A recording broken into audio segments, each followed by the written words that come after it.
In the shadow of Montana's Copper Ridge Mountains, 64-year-old Everett Sloan had built a fortress of solitude around his sprawling ranch. For 10 years, the millionaire cattle baron had lived alone in his log mansion, his heart as cold as the mountain streams that cut through his 20,000 acres. The townspeople whispered that grief had turned him to stone after that terrible barn fire claimed his wife and twin boys. But on this particular April evening, riding home from the spring auction with a trailer full of prize Angus, Everett would discover something that would crack open the walls he'd built around his wounded soul. What would a man who'd sworn off human connection do when he found a bleeding stranger and her injured dog seeking shelter in his home? Before we jump back in, tell us where you're tuning in from. And if this story touches you, make sure you're subscribed, because tomorrow I've saved something extra special for you. The rutted gravel road that led to Everett Sloan's ranch stretched for 8 miles from the main highway, winding through stands of lodgepole pine and aspen that had witnessed a century of Montana seasons. As his heavy-duty pickup truck climbed the final ridge, the cattle trailer swaying behind him with its cargo of prize Angus bulls, Everett could see the valley that had been his kingdom and his prison for the past decade. 20,000 acres of prime grazing land spread before him like a green carpet dotted with black cattle. The Clark Fork River meandered through the heart of his property, its banks lined with cottonwoods that would soon burst into their spring green. To the east, the Copper Ridge Mountains rose like ancient guardians, their peaks still crowned with snow that would feed the streams through the long summer months. And at the center of it all stood his log mansion, a structure that had once been filled with laughter and music, now as silent as a tomb. Everett guided the truck down the winding drive, past the wooden sign that read, Sloan Ranch, Est, 1952, in faded letters his grandfather had carved by hand. The old man would hardly recognize what the place had become. Where once there had been a working ranch with hired hands and seasonal workers, now there was only Everett and the automated systems that fed his cattle and monitored his fences. Technology had made it possible for one man to run an operation that once required a dozen, but it had also made it possible for one man to disappear entirely from the world of human connection. The house loomed before him as he parked near the covered porch, its hand-hewn logs dark with age and weathering. It had been built in stages over 3 generations, starting with his great-grandfather's modest cabin and expanding as the family prospered.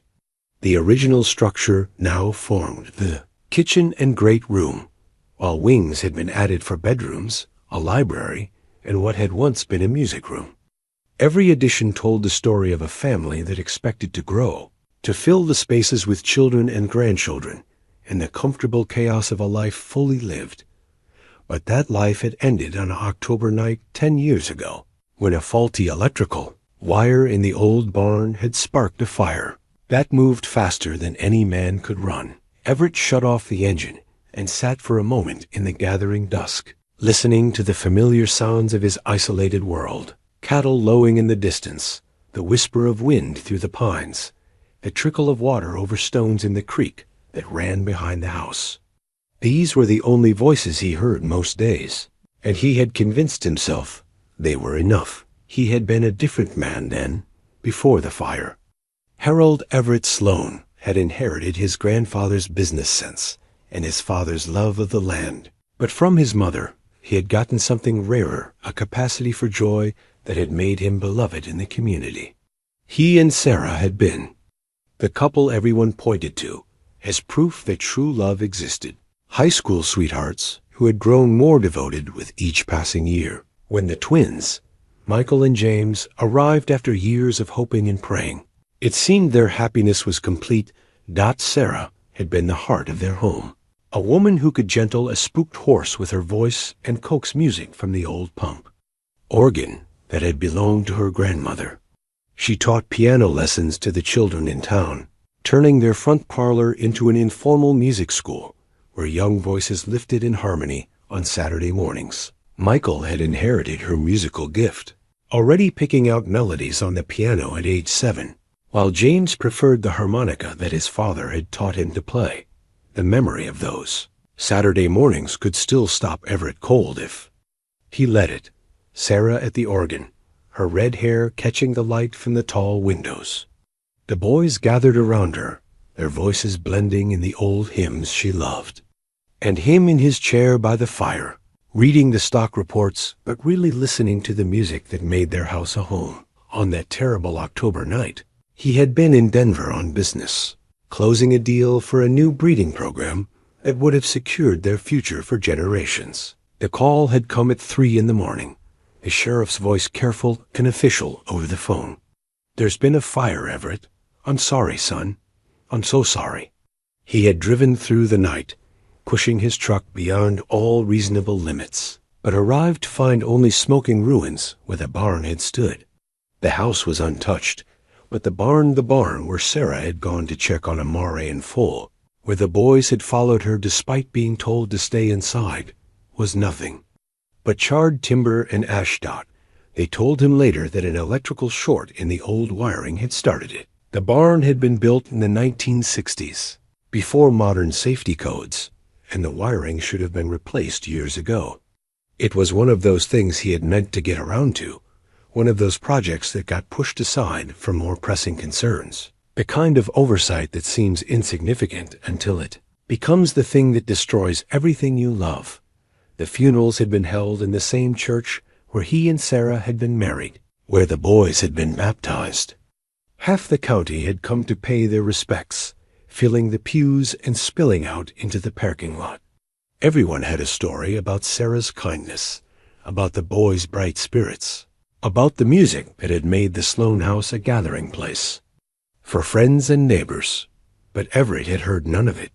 He had sat in the front pew, as cold and still as the mountains outside, feeling nothing but the terrible weight of absence. The preacher had spoken of God's plan and the mystery of suffering, but Everett had heard only the silence where Sarah's voice should have been, the emptiness where his son's laughter had once filled every corner of his world. After the burial, the neighbors had brought food and offered comfort, but Everett had retreated into his house like a wounded animal seeking its den.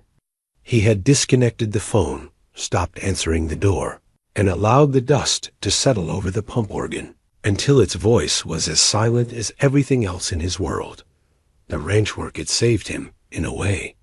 Cattle needed to be fed regardless of personal tragedy, and the mindless routine of checking fence lines and monitoring water sources had given structure to his shattered days. But as months turned to years, the isolation that had begun as a necessity for survival had become his chosen way of life. He had modernized everything, installing automated feeding systems and electronic monitoring that allowed him to run the operation with minimal human contact. His business was conducted by phone and email, his supplies delivered by truck drivers who knew better than to linger for conversation.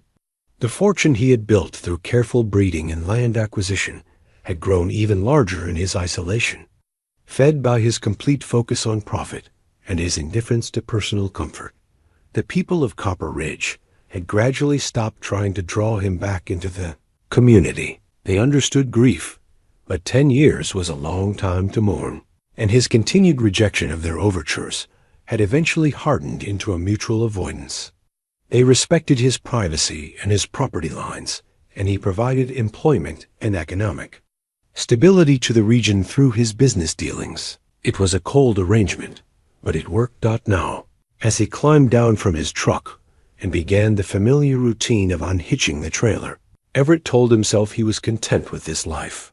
The cattle in the trailer lowed softly as they sensed the end of their journey, and he moved among them with the efficient competence of a man who had spent his entire adult life working with livestock.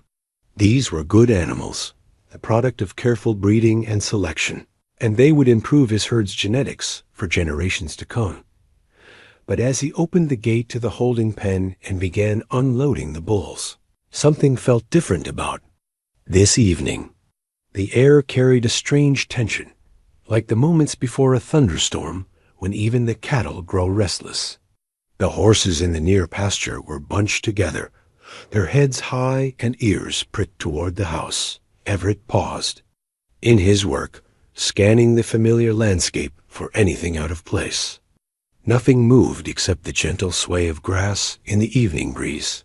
But his instincts, honed by years of reading, weather and livestock, and the subtle signs of trouble on the range, told him something was wrong. The bull safely penned, he walked toward the house, his boots echoing on the wooden steps of the porch. The front door was unlocked, as it always was. Crime was rare in this remote valley, and there was little point in locking doors when the nearest neighbor was 12 miles away. But as he stepped into the great room, Everett stopped dead in his tracks. There, flickering on the mantel, where it hadn't been when he left that morning, was an old storm lantern casting dancing shadows on the log walls. Someone was in his house. Everett's hand moved instinctively to the rifle rack beside the door, but he stopped himself. The lantern's flame burned steady and calm, not the frantic flicker of someone trying to hide. Whoever had lit it wanted to be seen, or perhaps was too exhausted to care about concealment. He moved through his house with the careful steps of a man who knew every creaking board, following the amber glow toward the great room's massive stone fireplace. The storm lantern sat on the mantel like a beacon, its brass base reflecting the last rays of sunlight that slanted through the tall windows. But it wasn't the lantern that made Everett's breath catch in his throat. Curled on the hearth rug before the cold fireplace lay a young woman and a medium-sized dog, both so still he thought for a moment they might be dead. The woman's dark hair was matted with what looked like dried blood, and her clothes, jeans, and a flannel shirt that had once been blue were torn and stained with mud and something darker. Her arm was wrapped protectively around the dog, a border collie mix whose black and white coat was dulled with dirt and whose left hind paw was held at an awkward angle.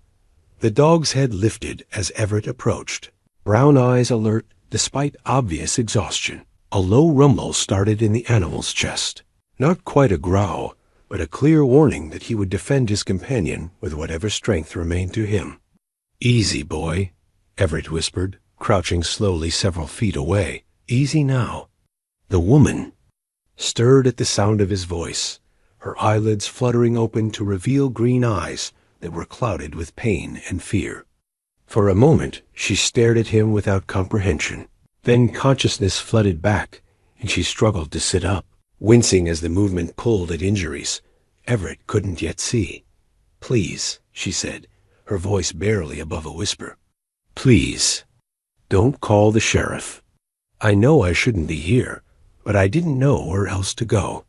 The dog had moved to a sitting position beside her, still watching Everett with wary intelligence. The animal was clearly in pain. His left rear leg wouldn't bear weight, but his focus remained entirely on protecting the woman.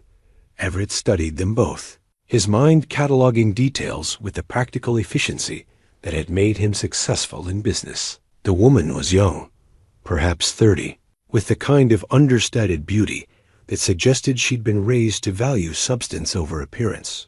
Her hands, though scratched and dirty, showed the calluses of someone accustomed to hard work. The wedding ring on her left hand caught the lantern light, but it hung loose on her finger as if she'd lost weight recently. The dog wore a leather collar, well made but worn, with a brass nameplate that read Scout. His breed suggested intelligence and loyalty, and the way he positioned himself between the woman and Everett confirmed both traits. "How long have you been here?" Everett asked, his voice carefully neutral. "Since this morning, I think." "Maybe yesterday. Time gets fuzzy when you're running." She attempted to shift position and gasped, pressing her hand to her left side. "I'm sorry about breaking in. The door was unlocked, and it was so cold last night. You're hurt." It wasn't a question. Even in the dim light, Everett could see the dark stain spreading across her shirt where her hand pressed against her ribs. The dog whimpered softly, sensing his companion's distress. "It's not as bad as it looks," she said, but her pale complexion and the way she held herself suggested otherwise. "What's your name?" She hesitated, and for a moment he thought she might refuse to answer. Then she seemed to make a decision, meeting his eyes with a directness that spoke of desperation rather than deception.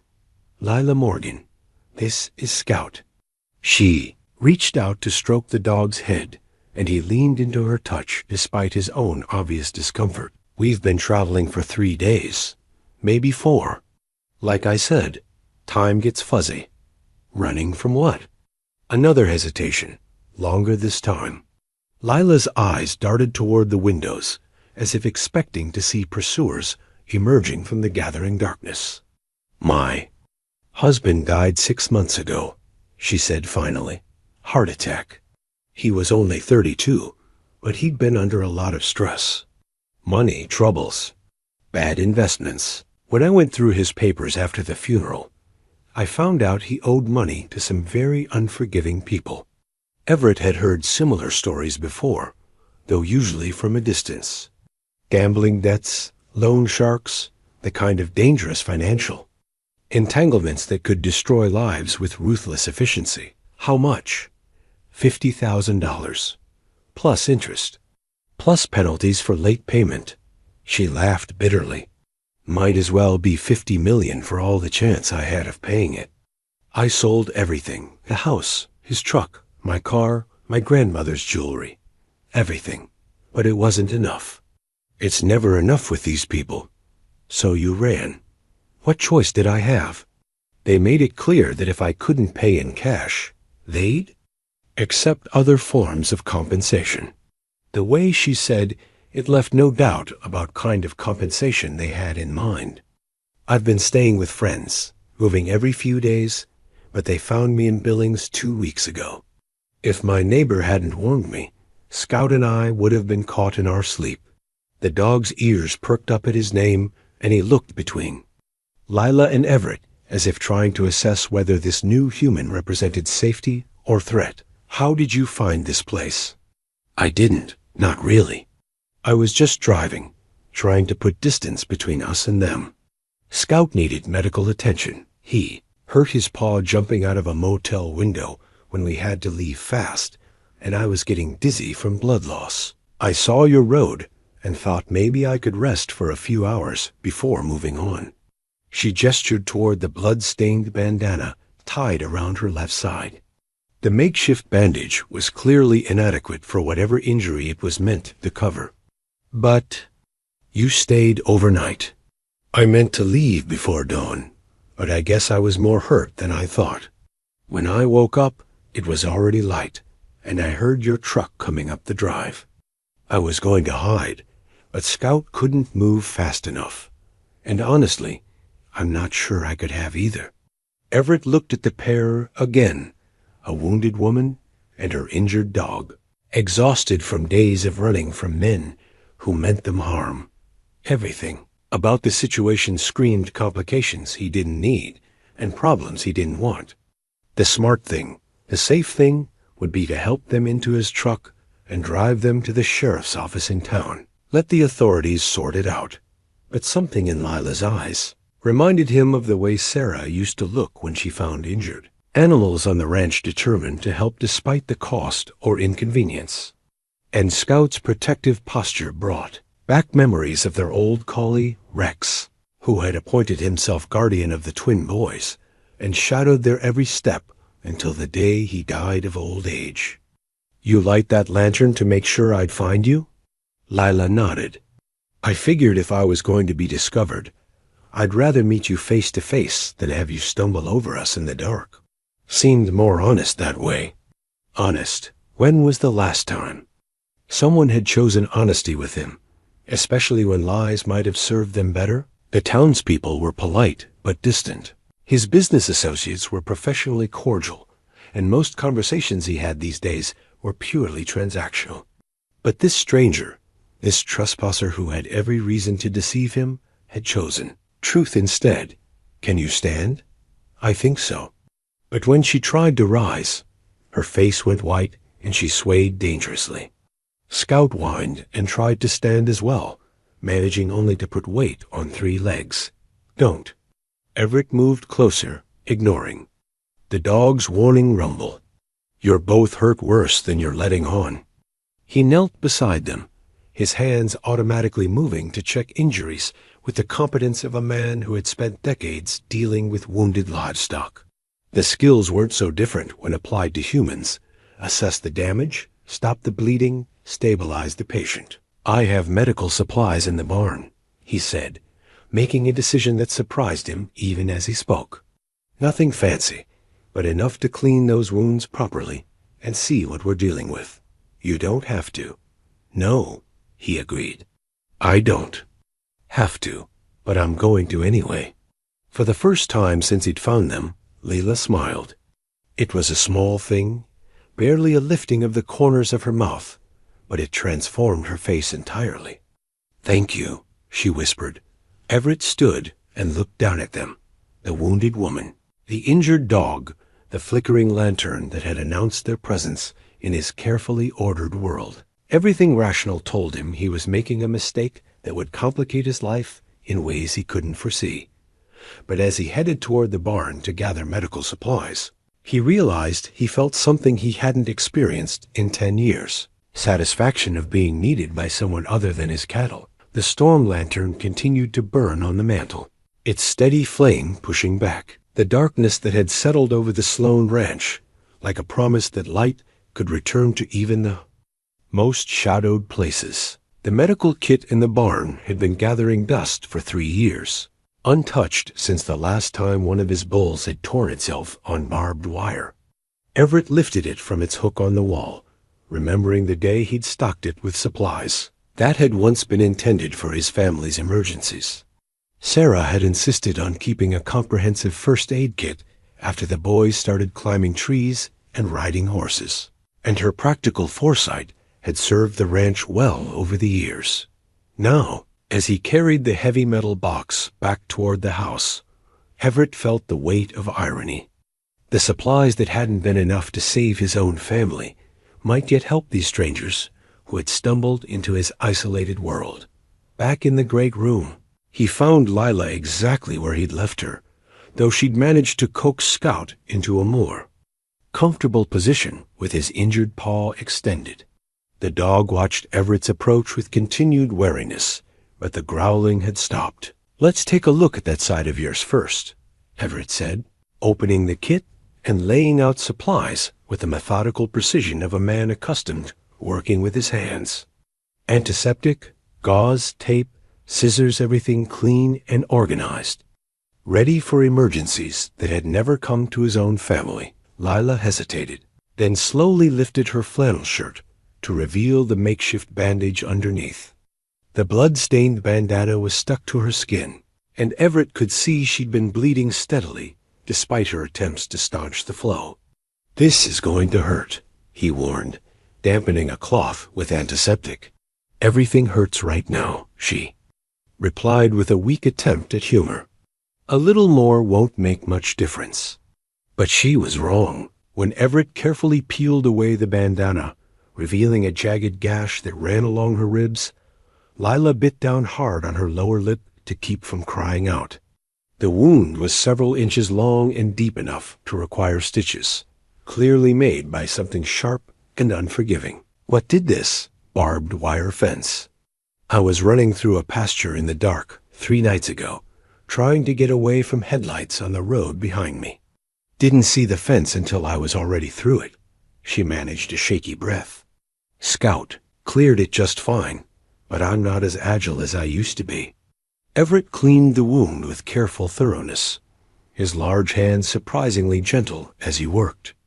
He'd done this countless times with injured animals, but working on a human being brought back memories he'd tried to bury Sarah, teaching him basic first aid. The boys scraped knees and elbows that had required his ministrations when their mother wasn't available. "You're good at this," Leila observed, watching his face as he worked. "Had practice. Running a ranch means dealing with injuries, usually to livestock, but the principles are the same. You have a family?" The question hung in the air between them like smoke from a campfire, and for a moment, Everett's hands stilled.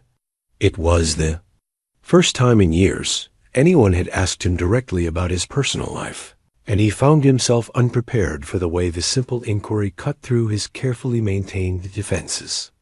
"I did," he said finally, applying butterfly bandages to hold the wound closed. "My wife and 2 boys died in a barn fire 10 years ago. I'm sorry." The words were simple, but something in Lila's voice suggested she understood loss in ways that platitudes couldn't touch. "That's why you live alone out here. That's why." He secured the last bandage and sat back on his heels. "Now let's look at your friend there." Scout had been watching the entire procedure with the intense focus of a dog who understood that his human was being helped rather than harmed.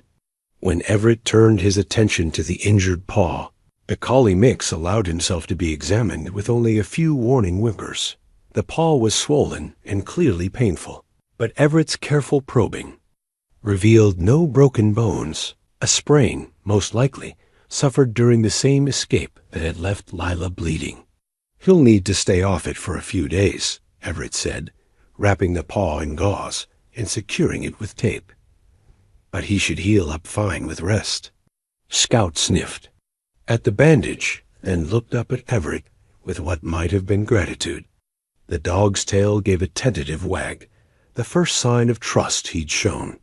"There's a guest room upstairs," Everett heard himself saying. "You can both rest there tonight. Figure out your next move in the morning." Lila stared at him in surprise. "You don't even know us. For all you know, I could be lying about everything. The debt, the men chasing us, all of it." "Could be," Everett agreed. "But you're not. How can you be sure?" He considered the question as he packed away the medical supplies. How could he explain that after 10 years of isolation, he'd developed an instinct for reading people and the few interactions he couldn't avoid? That her story had the messy, complicated ring of truth rather than the smooth edges of a practiced lie? "Your dog," he said finally. "Animals don't bond with people who are fundamentally dishonest. Scout there trusts you completely, which tells me you're worth trusting." It was as close to sentiment as Everett had allowed himself in years, and he felt exposed by his own words. But Lila's smile was worth the vulnerability. "Scout's a good judge of character," she agreed, scratching behind the dog's ears. "He didn't like my husband much, come to think of it. Maybe I should have paid more attention to that." "Your husband the gambling?" "Started small. Poker games with friends, then casino trips, then online betting. By the end, he was placing bets on anything sports, politics, the weather. He kept promising he'd stop, kept saying he just needed one big win to get us back to even." She shook her head. "I should have left him, but you don't give up on family, you know. You keep hoping they'll find their way back to who they used to be."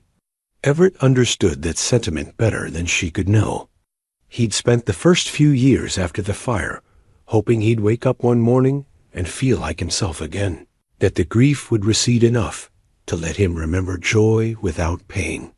"What kind of men are chasing you?" he asked. "Professional collectors, I think. They call themselves debt recovery specialists, but they're thugs in expensive suits. The kind who make problems disappear one way or another." Lila's hand moved unconsciously to her bandaged side.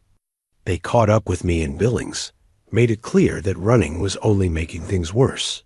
Said they'd been patient because they respected my husband's memory, but patience has limits.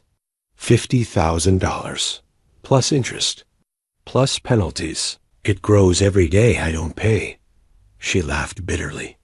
"I've been running for 2 weeks and probably owe them $60,000 by now." Everett did quick mental calculations. $60,000 was a substantial sum to most people, but to him it represented less than a month's income from his cattle operation. The kind of money he spent without thinking on equipment upgrades or breeding stock. But he didn't share that information. Instead, he helped Lila to her feet, supporting her weight as they made their way to the stairs. Scout followed, limping but determined not to be separated from his human. The guest room hadn't been used since before the fire, and dust motes danced in the beam of Everett's flashlight as he checked to make sure everything was in order. Clean. Sheets on the bed, towels in the adjoining bathroom, a water pitcher on the nightstand. All the amenities Sarah had insisted on for the occasional visitor. "There's food in the kitchen if you get hungry during the night," he said, suddenly awkward in the face of his own hospitality. "Help yourself to whatever you need. Mr. Sloan." Everett. Everett. "I can't thank you enough for this. When I saw your truck coming up the drive, I thought my running was over. Instead, you've given us a chance to rest and heal. I won't forget that kindness." Standing in the doorway with the hall light behind him, Everett felt something shift inside his chest. For 10 years, his interactions with other people had been purely functional business transactions, brief exchanges with service providers, the minimal social contact required to maintain his hermit's existence. But here was someone thanking him not for his money or his business, but for simple human decency. When was the last time anyone had looked at him the way Lila was looking at him now, with genuine gratitude and the kind of warmth he'd almost forgotten existed? "Get some rest," he said gruffly, uncomfortable with the unfamiliar emotion her thanks had stirred. "We'll talk more in the morning." But as he made his way downstairs and settled into his chair by the cold fireplace, Everett found that rest was the last thing on his mind. For the first time in years, his house held the sounds of other lives' footsteps overhead. Water running in the guest bathroom, the soft murmur of Lila's voice as she spoke to Scout. The storm lantern still flickered on the mantel, and Everett studied its steady flame as he considered what he'd gotten himself into. 2 strangers, both injured, both running from dangerous men who wouldn't hesitate to extend their pursuit to anyone who helped their quarry. The smart thing would be to drive them to town in the morning, help them contact the authorities, let the system handle whatever legal remedies might exist for their situation.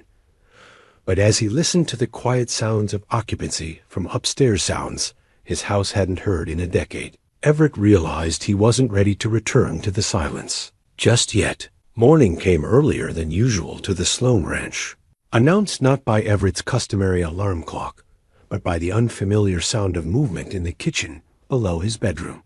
For a moment, caught between sleep and waking, he thought he was dreaming of the old days when Sarah would rise before dawn to start breakfast and pack lunches for the boys. Then memory crashed back, bringing with it the knowledge that strangers were moving through his house, and his hand reached instinctively for the loaded pistol he kept in his nightstand drawer. But as consciousness fully returned, so did the events of the previous evening. Lila and Scout, wounded and running, taking shelter in the first safe place they'd found in days. He lay still for a moment, listening to the careful sounds of someone trying not to make noise, cabinet doors closing softly, water running briefly, the quiet click of the stove being lit. When he finally made his way downstairs, Everett found Lila standing at his kitchen counter, fully dressed despite the early hour. She'd clearly made an attempt to clean up, her dark hair pulled back in a ponytail, and her clothes shaken free of yesterday's dust and debris. But the careful way she held herself, and the pale cast of her skin, betrayed the effort. This simple activity had cost her. Scout lay near her feet, his bandaged paw stretched out in front of him, but his tail thumped against the floor when Everett appeared. The dog's transformation from wary protector to cautious acceptance marked progress that hadn't gone unnoticed. "I hope you don't mind," Lila said, gesturing toward the coffee pot that was already brewing. "I wanted to make myself useful, and coffee seemed like a safe place to start." "When's the last time you ate?"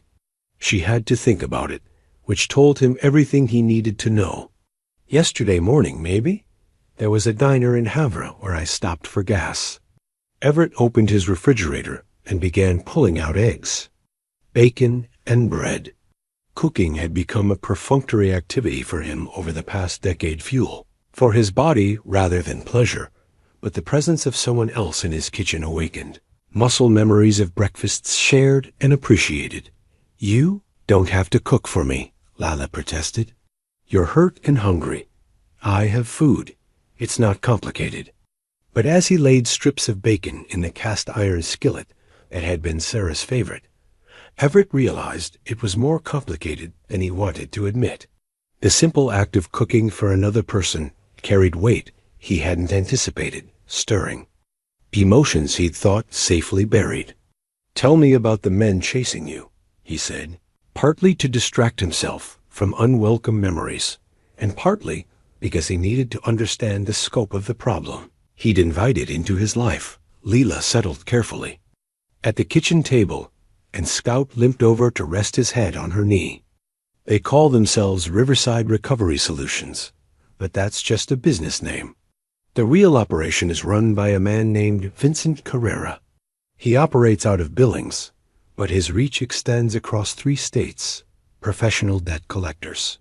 The kind who work outside legal channels. Banks and credit card companies have to follow laws about collection practices. But private debt gambling debts, loans from individuals, that's different.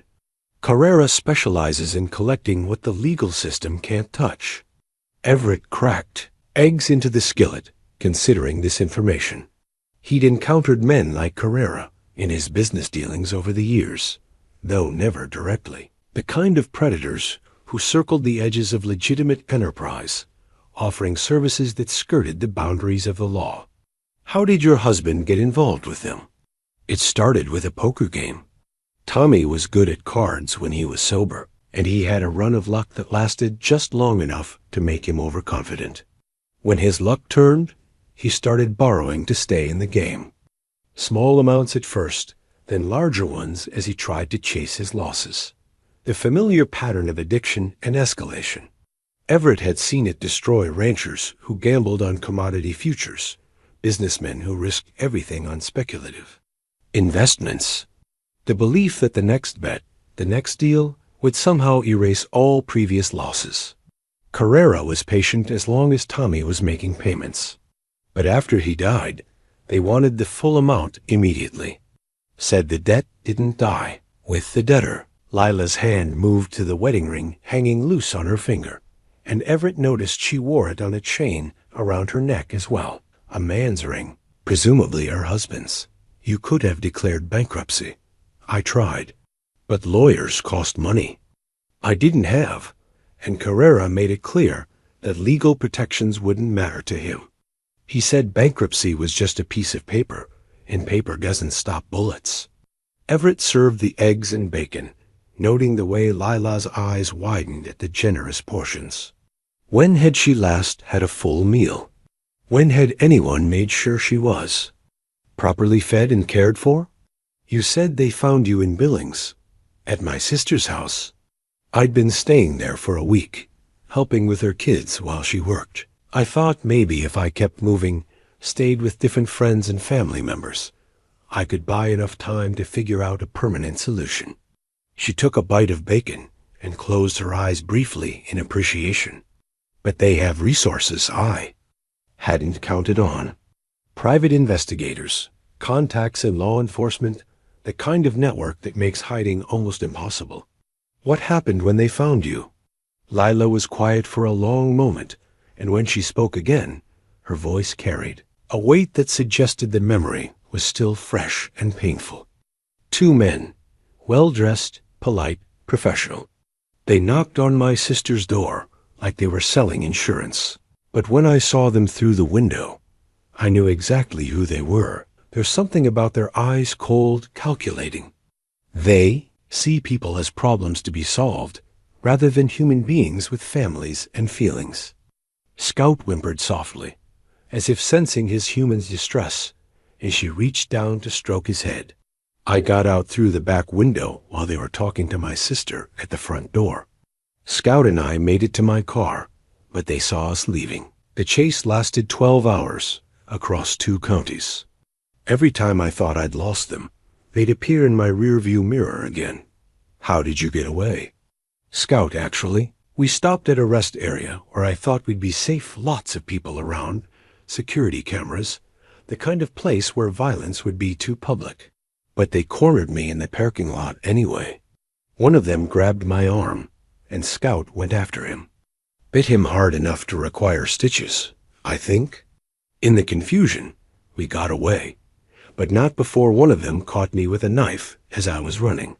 The wound Everett had cleaned and bandaged the night before. He looked at Scout with new respect, understanding now the fierce loyalty that had driven the dog to attack. Men who threatened his human, despite being outweighed and outnumbered. That was 3 days ago. 3 days of driving back roads, sleeping in the car, trying to stay ahead of them while Scout's paw got worse and I got weaker from blood loss. I was starting to think we weren't going to make it when I saw your road. Everett absorbed this information as he ate, his mind automatically calculating distances and timelines. If Lila's story was accurate, and everything about her demeanor suggested it was, then she and Scout had been running for their lives for a better part of a week, surviving on adrenaline and desperation. What's your plan, No? The question seemed to catch her off guard, as if she hadn't allowed herself to think beyond the immediate need for shelter and medical attention. I don't know, she admitted. Keep running, I suppose. Try to get far enough. A way that they'll decide I'm not worth the effort. Maybe find somewhere I can disappear, completely change my name, start over, become someone Vincent Carrera has no reason to look for. That's not a plan. That's just extended running. Do you have a better suggestion? Everett considered his words carefully. What he was thinking bordered on the kind of involvement he'd spent 10 years avoiding other people's problems, complications that could shatter the careful order of his isolated existence. But as he looked at Lila across his kitchen table, noting the way morning light caught the auburn highlights in her dark hair and the quiet dignity with which she bore her circumstances, he realized his decade of emotional hibernation might be coming to an end. How much do you owe them? Total amount, with all the interest and penalties they've added? I don't know exactly.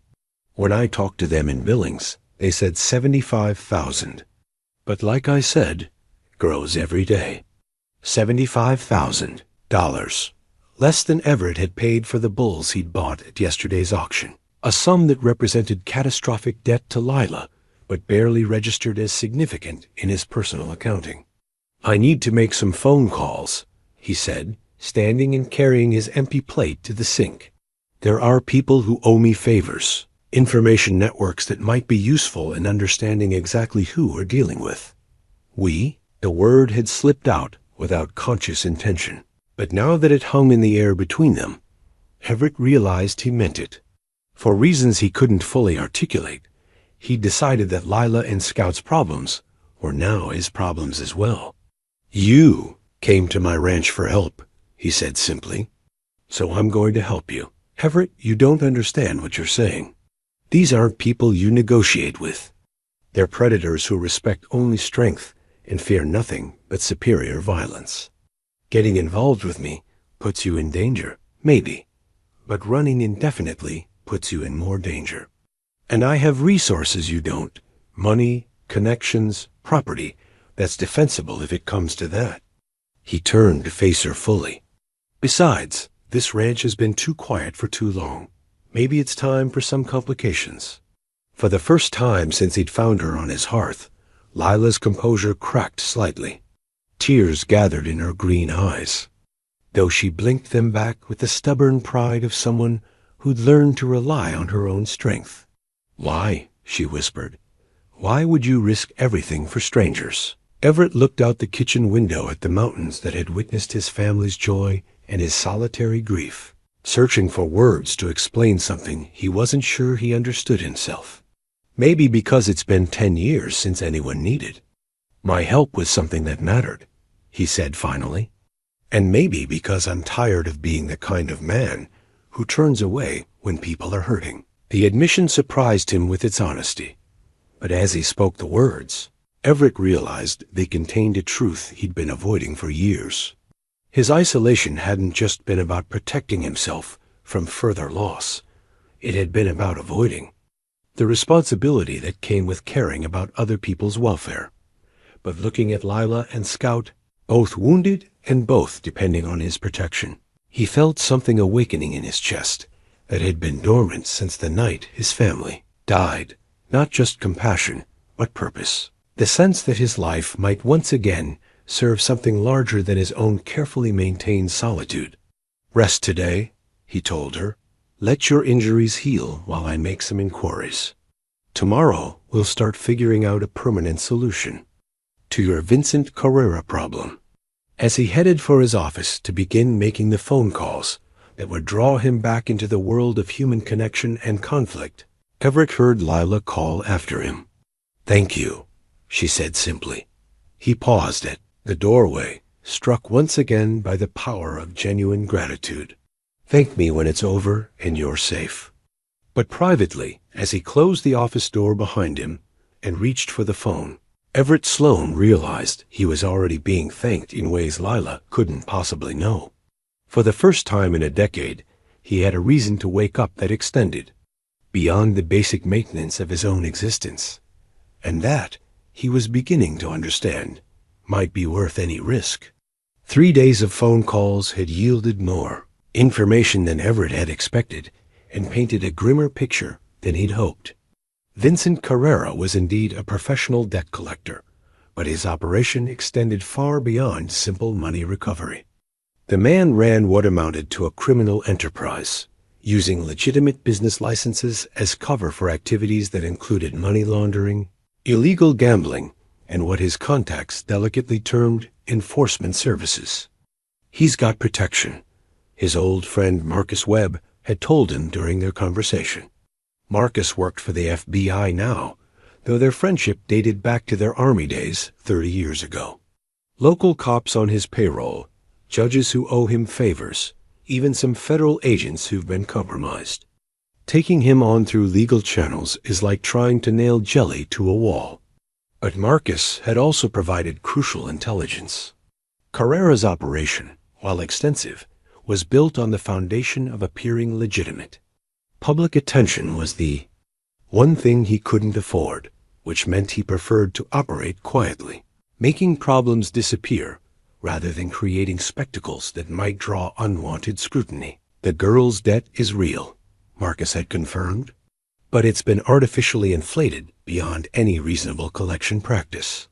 What started as a legitimate $50,000 has become a weapon to keep her running and vulnerable. At this point, I don't think Carrera wants payment as much as he wants to make an example."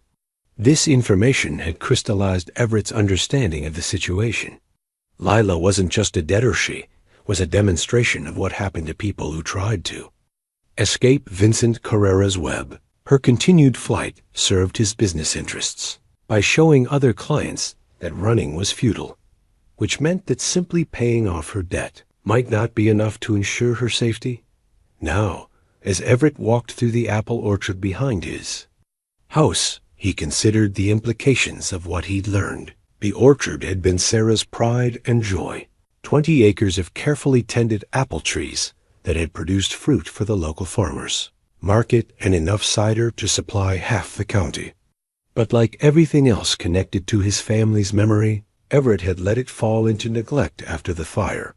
The trees stood in uneven rows, their branches unpruned and wild, their trunks scarred by 10 winters of indifferent care. Weeds grew thick between the rows, and many of the older trees showed signs of disease and pest damage that proper maintenance would have prevented. It was a testament to the hardiness of the variety that any of them still lived, much less produced. The sparse, undersized fruit that dropped unnoticed each fall. "It breaks my heart to see them like this." Everett turned to find Lila approaching through the tall grass, moving carefully, but with more strength than she'd shown since arriving. Scout limped beside her, his bandaged paw still tender but healing. Well, 3 days of rest and regular meals had restored color to both their faces, though Lila still favored her injured side when she walked. "Sarah planted most of these herself," Everett said, running his hand along the bark of a nearby tree. "Spent years researching varieties that would thrive in this climate, grafting different types onto hardy rootstock. She used to say an apple tree was like a promise to the future, something that would feed people long after the person who planted it was gone. Leela moved closer, studying the neglected branches with the eye of someone who understood growing things. They're not dead, just dormant. Look here. She pointed to small buds forming along a branch. The sap's still running. The root systems are strong. With proper pruning and care, most of these could be producing again within 2 seasons. You know about orchards? My grandmother had a farm outside Great Falls. I spent summers there as a kid, helping her with the garden and the fruit trees. She taught me that plants want to thrive. You just have to remove what's preventing them from reaching their potential. Everett studied her profile as she examined the trees, noting the way her face softened when she talked about growing things. There was knowledge in her touch as she tested branches for flexibility and health, experience that spoke of more than childhood summers. After Tommy died, I thought about buying a small farm somewhere, she continued, starting over with something simple and honest, growing food, maybe keeping a few animals. The kind of life where you measure success by what you've nurtured rather than what you've accumulated. What stopped you? The debt collectors found me before I could make it happen. Hard to plan for the future when you're not sure you'll survive the present. They walked deeper into the orchard, weaving between trees that stood like neglected sentinels. Scout ranged ahead of them, his mobility improving daily, clearly enjoying the freedom to explore after days of confinement in the house. I've been thinking about what you said, Everett began carefully. About Carrera not wanting payment as much as wanting to make an example. If that's true, then simply writing him a check won't solve your problem. Leela stopped walking and turned to face him. What did you find out? Vincent Carrera runs more than a debt collection business. He's built a criminal empire that depends on fear and the appearance of invincibility. People who cross him don't just pay money, they disappear, or worse. Your husband's debt has become secondary to the message your capture would send. The color drained from Lila's face as she absorbed this information. So I can never stop running. Not necessarily. But it means we need a different kind of solution than I originally thought. We? She gave him a searching look. Everett, I'm grateful for everything you've done, but I won't let you destroy your life trying to fix mine. You have a ranch to run, a business to manage. You can't just abandon everything to help a stranger. Maybe I'm not abandoning anything. Maybe I'm finally returning to something I abandoned 10 years ago.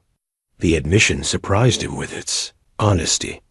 As they stood among the neglected apple trees, Everett realized that caring about Lila and Scout's welfare had awakened something in him that had been dormant since the fire, the sense that his life could serve a purpose beyond mere survival. What do you mean? Before the fire, this ranch was more than just a business. It was a home, a place where people gathered, where we took care of our neighbors, and they took care of us. Sarah used to say that wealth without community was just elaborate loneliness. He gestured toward the abandoned orchard, the empty spaces where children's laughter had once echoed during harvest time.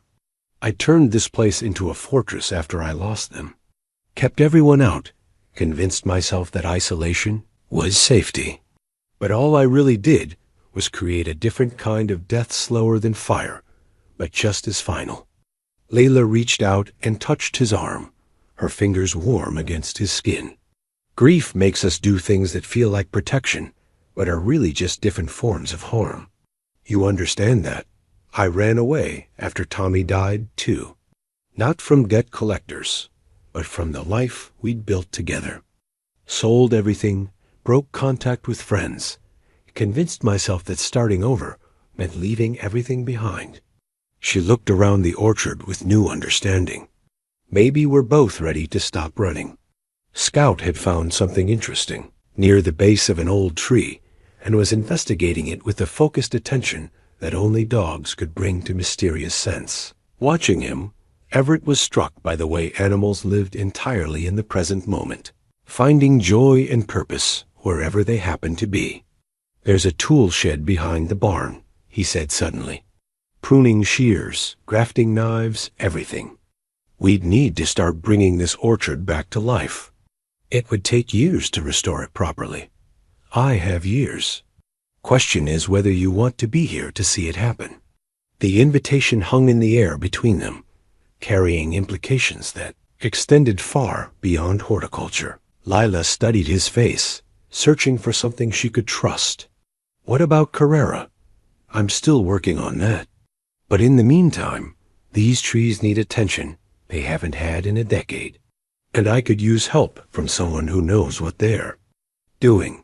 For the first time since he'd found her on his hearth, Lila smiled with something approaching genuine happiness. I'd like that very much." They spent the rest of the morning walking through the orchard, with Lila pointing out which trees could be saved and which had deteriorated beyond recovery. Her knowledge was extensive and practical, gained through years of working with her grandmother, and supplemented by her own study and experience. "The key is understanding that every tree is different," she explained, as she examined a particularly promising specimen. "You can't just apply universal techniques and expect success. You have to look at each one individually, understand its specific needs and challenges, and work with its natural tendencies rather than against them." Everett found himself thinking that her approach to trees might apply equally well to people: the patient observation, the willingness to work with existing strengths rather than imposing external solutions, the understanding that healing took time and couldn't be rushed out by afternoon. They were both dirty and tired, but energized in a way that surprised them. The simple act of planning renewal, of imagining the orchard restored to productivity and beauty, had lifted their spirits in ways that rest and medical attention couldn't match. "We should start with the trees closest to the house," Leela suggested, as they made their way back through the tall grass. "Get them healthy and productive first, then expand outward as we gain experience and confidence." Sounds like a sensible approach. But as they reached the edge of the orchard, Scout suddenly stiffened and let out a low growl. His hackles rose, and his attention focused on the long driveway that led from the main road, though no vehicle was visible through the trees. "What is it, boy?" Lila asked, but her voice carried the tension of someone who had learned to trust her dog's instincts about danger. Everett listened carefully, using skills honed by decades of ranch life to separate normal sounds from those that suggested trouble. There, the distant rumble of engines, multiple vehicles approaching at speed. "Get to the house," he said quietly. "Back door, through the kitchen. Take Scout upstairs and stay away from the windows. Everett, go. Now." But even as Lila hurried toward the house with Scout limping beside her, Everett knew their peaceful interlude was over. Vincent Carrera's patience had apparently reached its limit, and the sanctuary of the Sloan Ranch was about to be tested by forces that respected neither property lines nor the rights of those who simply wanted to be left alone. As he followed Lila toward the house at a deliberately calm pace, Everett's mind was already shifting from thoughts of apple trees and future harvests to more immediate concerns about protection and survival. The grafting knife he still carried in his pocket was designed for joining new life to old roots, but it might soon need to serve a very different purpose. The rumble of engines grew louder, and Everett realized that his decade of isolation was about to end in ways he had never imagined when he'd first decided to help a wounded stranger and her injured dog. The vehicles that emerged from the tree line were exactly what Everett had expected: 2 black SUVs with tinted windows, the kind of anonymous transportation that suggested both money and menace. They moved up his driveway with the confident precision of men who were accustomed to intimidating their targets through show of force alone. From his position at the kitchen window, Everett watched them park in a formation that blocked any escape route while maintaining clear lines of sight to all approaches. Professional tactics, executed with the kind of efficiency that came from extensive practice. 4 men emerged from the vehicles, their movements coordinated despite the casual way they surveyed his property. All wore dark suits that couldn't quite conceal the bulk of shoulder holsters, and their eyes moved with the constant assessment of predators, evaluating new territory. The man who appeared to be their leader was younger than Everett had expected, perhaps 40, with the kind of expensive grooming that spoke of success in unsavory enterprises. He straightened his tie as he approached the front porch, his expression carrying the mild annoyance of someone dealing with a minor inconvenience that would soon be resolved. Everett met them at the front door before they could knock, stepping onto the porch with the unhurried confidence of a man on his own property. Behind him, he could hear Lila's footsteps moving across the floor above, hopefully following his instructions to stay away from the windows. Mr. Sloane. The leader's voice carried a slight accent that suggested origins south of the border, though. His English was precise and cultured. My name is Vincent Carrera. I believe you have something that belongs to me. I believe you're mistaken. Carrera smiled, the expression devoid of warmth or humor. I don't think so. Mrs. Lila Morgan and her dog have been staying in your home for several days now. We've come to collect her. Don't know anyone by that name? Of course you don't. Carrera's tone suggested he was playing along with a game whose rules bored him. Just as you don't know why someone has been purchasing groceries for 3 people instead of 1, or why your local veterinarian received a call about treating an injured border collie. The casual revelation of how thoroughly they'd investigated his recent activities was meant to demonstrate the futility of denial. These men had resources and connections that extended into every corner of the community, making privacy an illusion, and secrets impossible to maintain. Even if I knew who you were talking about, what makes you think I'd hand anyone over to armed strangers who show up uninvited on my property? Because refusing would be extremely unwise. Carrera's pleasant facade slipped slightly, revealing something cold and calculating underneath. Mrs. Morgan owes my organization a substantial sum of money. Her debt, compounded by interest and penalties for non-payment, now exceeds $80,000. But more importantly, she has made the mistake of running from her obligations, which sets a very poor precedent for my other clients. Sounds like a civil matter. Maybe you should try the courts. The courts are slow, expensive, and bound by inconvenient rules about evidence and due process. I prefer more efficient methods of debt recovery. One of Carrera's men had begun walking a slow circuit around the house, ostensibly admiring the architecture, but actually conducting surveillance. Another remained by the vehicles, his hand resting casually on the butt of a pistol that was clearly visible beneath his jacket. I'm going to give you one opportunity to resolve this matter like civilized men, Carrera continued. Produce Mrs. Morgan and her dog, and we'll leave your property immediately. Refuse, and I'll be forced to take steps that will be unpleasant for everyone involved. Everett let his gaze drift across the 3 visible men, noting their positions and calculating distances with the automatic assessment of someone who had spent his army years in situations where such evaluations could mean the difference between life and death. Here's what I think, he said finally. I think you've made a serious mistake coming onto my ranch and making threats.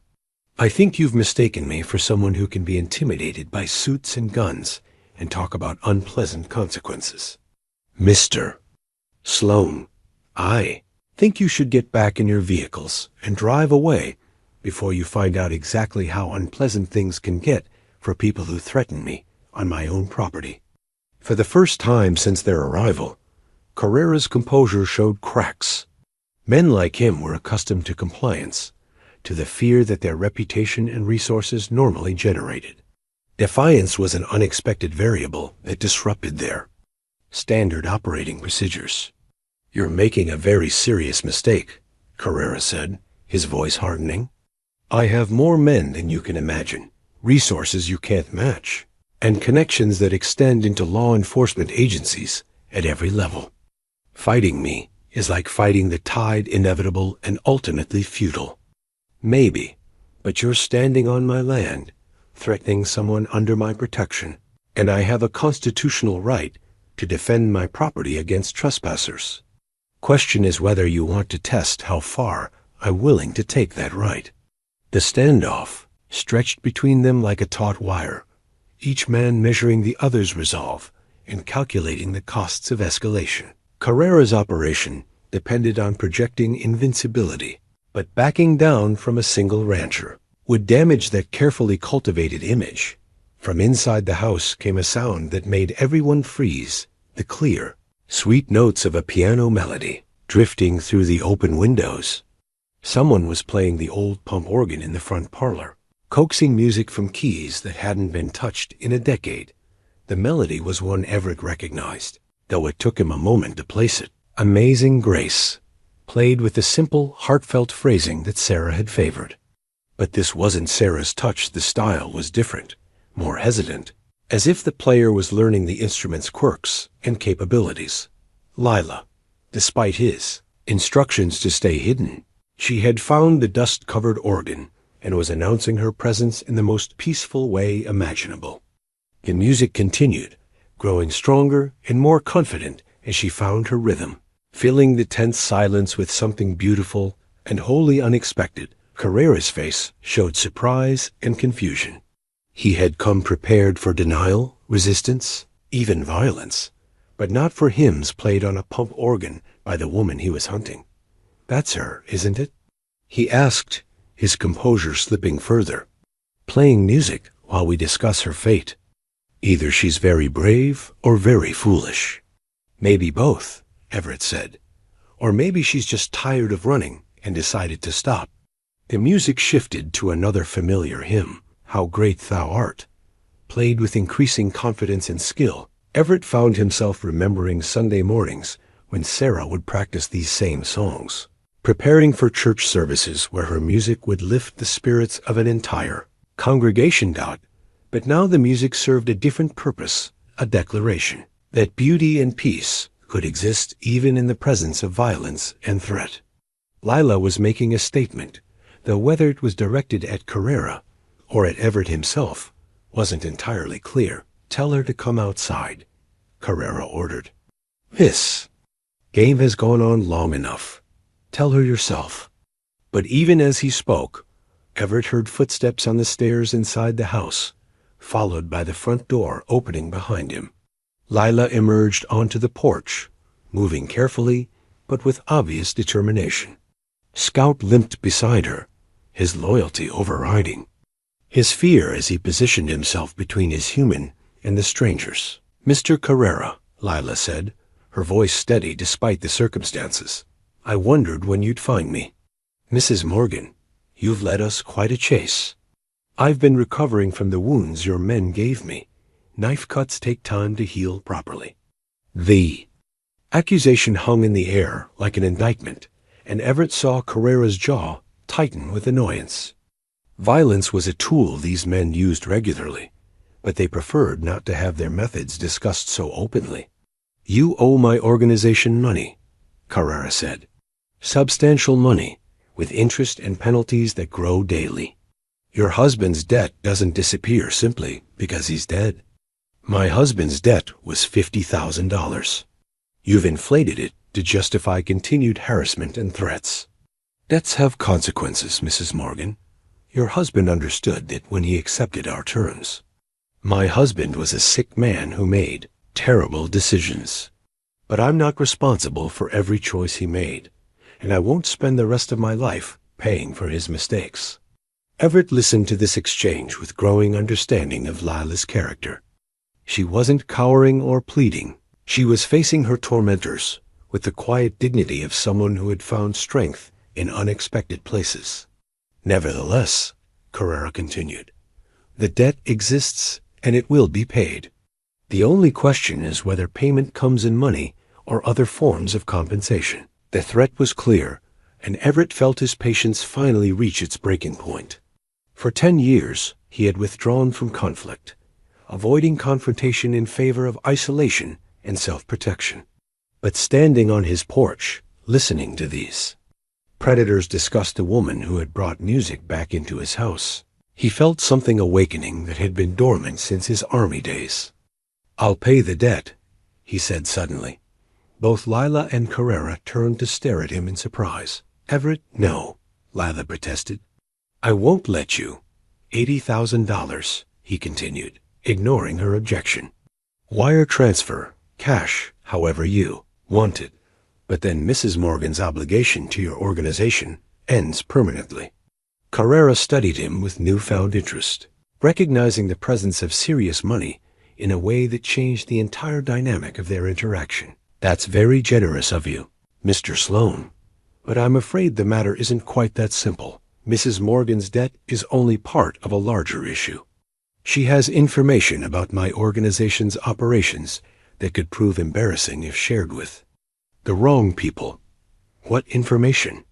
"Her husband kept records, Mr. Sloan. Names, dates, financial transactions. Very detailed records that documented not just his own gambling activities, but those of many other clients. Mrs. Morgan inherited those records along with his debts." Everett felt the situation shifting into more dangerous territory. If Lila possessed evidence of Carrera's illegal activities, then her value as a hostage far exceeded any monetary debt. "I don't have any records," Lila said firmly. "Tommy's gambling destroyed everything we had. If there were records, they were destroyed along with everything else. Perhaps. But I can't take that chance, can I? Too much depends on maintaining the confidentiality of my client relationships." The standoff had evolved beyond simple debt collection into something more complex and more dangerous. Carrera needed to silence Lila permanently, not just collect money from her dot, but as Everett prepared to respond, he heard something that made him smile. For the first time since the confrontation began, the distant sound of vehicles approaching. On his long driveway, multiple vehicles moving fast. "Expecting company?" Carrera asked, his confidence wavering slightly. "As a matter of fact, yes," Everett replied. "Some old friends who were very interested to learn about your organization's activities. Amazing how quickly people respond when you tell them armed strangers are threatening your guests." The approaching vehicles crested the hill, revealing themselves to be sheriff's department cruisers and what looked like federal law enforcement. More vehicles than Carrera had known, and all of them moving with the purposeful urgency of a coordinated operation. "Seems your luck is finally run out, Carrera," Everett said as the man's face went pale. "Turn around slowly and put your hands where everyone can see them. I'd hate for this to end in gunfire on such a beautiful day."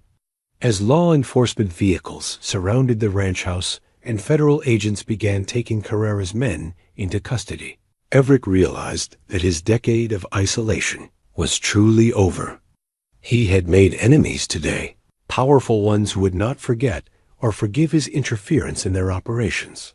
But standing beside Lila on his front porch, listening to Scout's tale thumping against the wooden boards as he sensed the change in mood, Everett found that he didn't care about the risks he'd taken on. For the first time in 10 years, he had chosen to fight for something that mattered. And that choice had awakened parts of himself he thought were buried forever with his family. The federal agents were thorough in their search of Carrera's vehicles, and what they found painted a picture far more complex than simple debt collection. FBI agent Sandra Martinez, who had coordinated the operation at Everett's request through his old friend Marcus Webb, spread the confiscated documents across Everett's kitchen table like pieces of an intricate puzzle.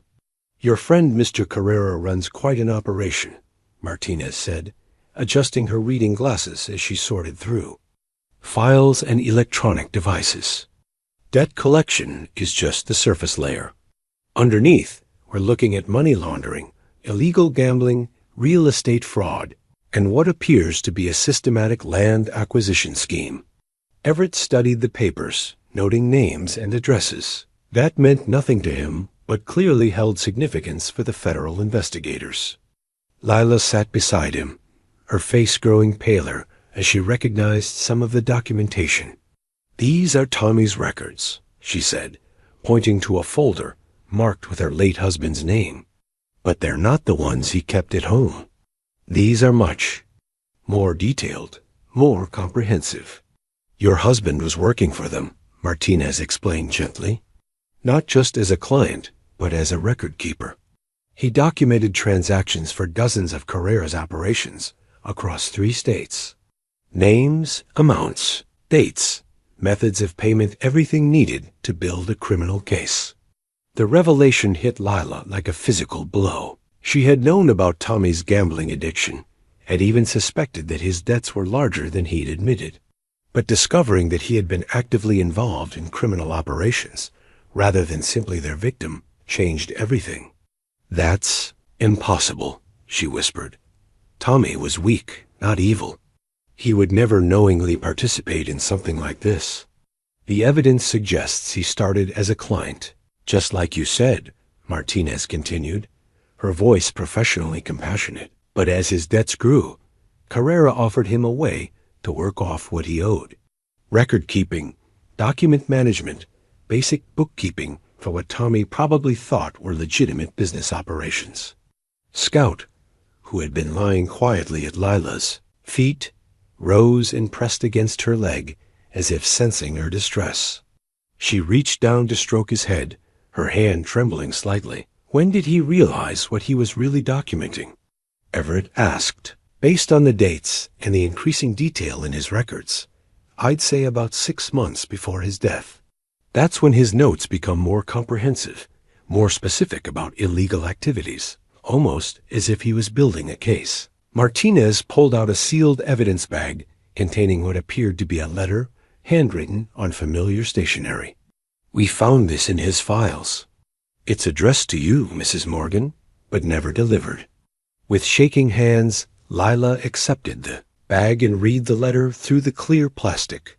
As she progressed through her husband's words, tears began streaming down her face. "He was trying to get evidence to the FBI," she said finally. "He knew he was in too deep to escape on his own, but he thought if he could provide enough information to bring down Carrera's operation, they might offer him protection in exchange for his cooperation." "What happened?" Everett asked. "Heart attack," Martinez said simply. "According to the medical examiner's report, completely natural causes. No signs of foul play, no evidence of poisoning or violence. But the timing was certainly convenient for Mr. Carrera. Or maybe the stress of living with what he'd gotten involved in was enough to kill him," Lila said bitterly. "Tommy always had high blood pressure, and the guilt of discovering he'd been part of something that hurt innocent people would have eaten him alive." Everett studied the forged debt papers that Martinez had extracted from Carrera's files. The numbers told a different story than the one Carrera had been selling. The original debt was $12,000, he observed. Not $50,000 like Lila was told. Correct.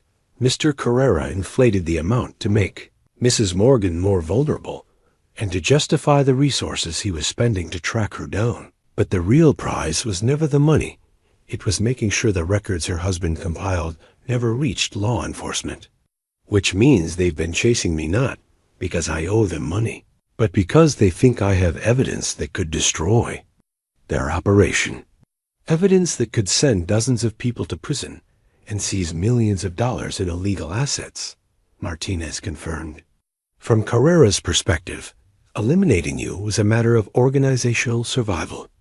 The implications of this revelation changed everything about Lila's situation. She hadn't been running from debt collectors, but from criminals who viewed her as an existential threat to their entire enterprise. "But I don't have any records," she protested. "After Tommy died, I went through everything in her house. There were some gambling receipts, credit card statements, the usual paperwork of someone with financial problems, but nothing like what you're describing." "Your husband was smarter than that," Martinez said with something approaching admiration. "He hid the real evidence where you'd be safe from it unless something happened to him. A safety deposit box, registered under an assumed name, but with you listed as the beneficiary. She handed Lila a key that had been found in Tommy's files, along with paperwork for a bank in Great Falls that neither Lila nor Everett recognized. He must have opened it during one of his trips to see the specialists about his heart condition, Lila said, staring at the key as if it might explode. All those medical appointments I couldn't attend because of work he was building an insurance policy. A policy that nearly got you killed, Everett observed grimly. And would have if you hadn't taken her in, Martinez added. Carrera's organization had plans for Mrs. Morgan that went well beyond debt collection. Her disappearance was meant to send a message to anyone else who might consider cooperating with law enforcement. Scout whimpered softly, as if responding to the tension in the room, and Lila gathered him into her lap despite his size. The dog's solid presence seemed to anchor her as she processed the magnitude of what her husband had left behind. What happens now? She asked. Now we retrieve the evidence from that safety deposit box and use it to dismantle Carrera's entire operation, Martinez said. Your husband documented everything: names, dates, financial transactions, property acquisitions, even recording of conversations where criminal activities were discussed openly. But that makes me a witness in a federal case. Yes, which means you'll be under government protection until Carrera and his associates are tried and convicted. Depending on how extensive the evidence is, that could take years. The prospect of continued running, even under official protection, clearly devastated Lila. She had just begun to imagine a life of stability and peace, working beside Everett, to restore the apple orchard and build something meaningful from the ruins of their separate losses. There might be another option, Everett said slowly, an idea forming in his mind that was either brilliant or completely insane. What if Carrera's people believed the evidence had been destroyed? I'm not sure I follow, Martinez said. Carrera thinks Lila has the records, but she doesn't. They're in a safety deposit box that he doesn't know about. What if we let him think he's succeeded in eliminating both Lila and the threat she represents? Lila stared at him in shock. You're talking about faking my death. I'm talking about giving you a chance at the life you deserve. New identity, clean background, a legitimate fresh start somewhere far from Vincent Carrera's reach.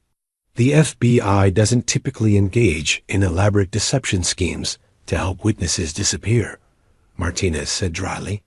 We prefer straightforward prosecution and witness protection. But you need Carrera's organization to believe they've won, Everett pressed.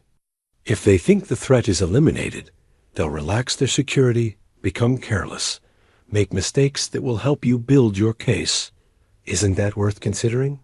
Martinez studied both of them with the calculating gaze of someone weighing risks against potential benefits.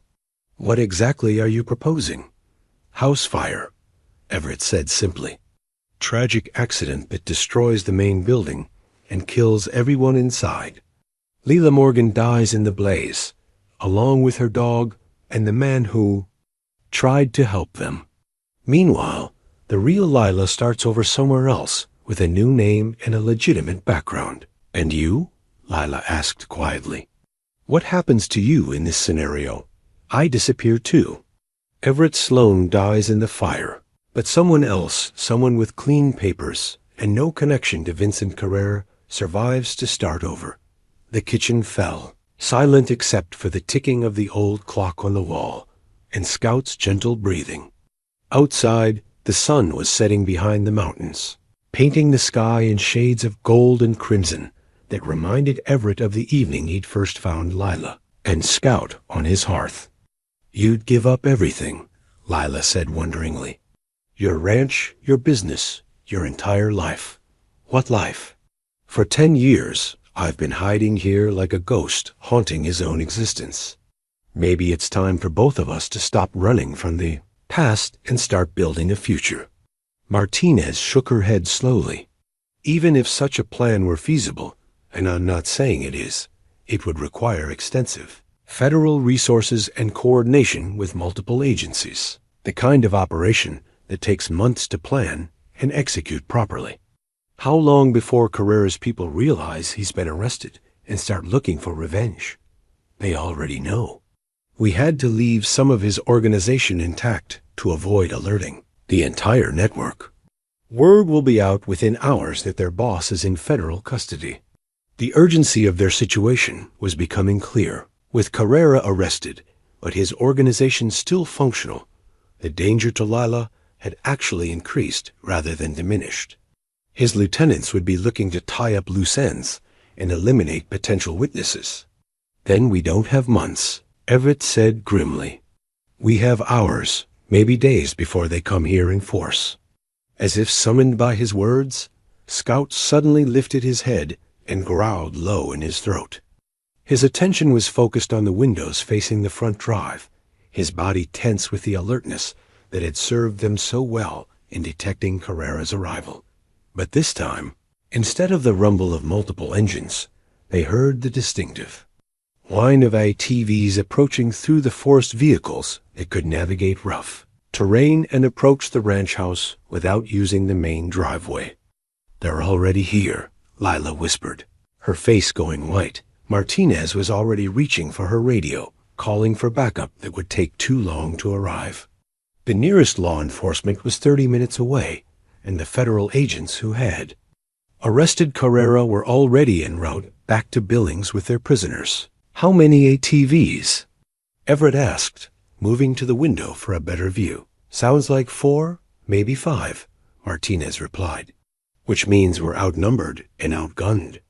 But as Everett watched the shadows moving through the trees, he realized that Vincent Carrera's men had made the same mistake their boss had made. They had assumed they were dealing with an ordinary rancher who could be intimidated into submission. They were about to learn the difference between Vincent Carrera's version of violence and the kind that came from 30 years of defending something worth dying for.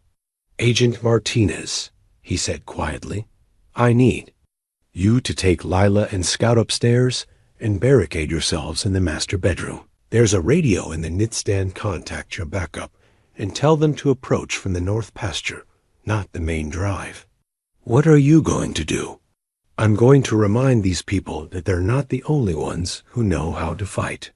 As the sound of ATVs grew closer and muzzle flashes began appearing among the trees, Everett Sloan realized that his decade of mourning was finally, definitively over. What remained was to discover whether the man he'd been before the fire still existed somewhere beneath 10 years of grief and isolation. The forged debt papers still lay scattered across his kitchen table, evidence of the lies that had driven Lila into his life and transformed them both. But as he reached for the rifle cabinet he'd installed after the fire, Everett realized that the papers represented something more than deception. They were proof that some lies could lead to unexpected truths. Tommy Morgan's debt had been fabricated, inflated beyond recognition to serve Carrera's purposes. But the love that had grown between Everett and Lila was real, as was the purpose he'd rediscovered in protecting something precious from those who would destroy it.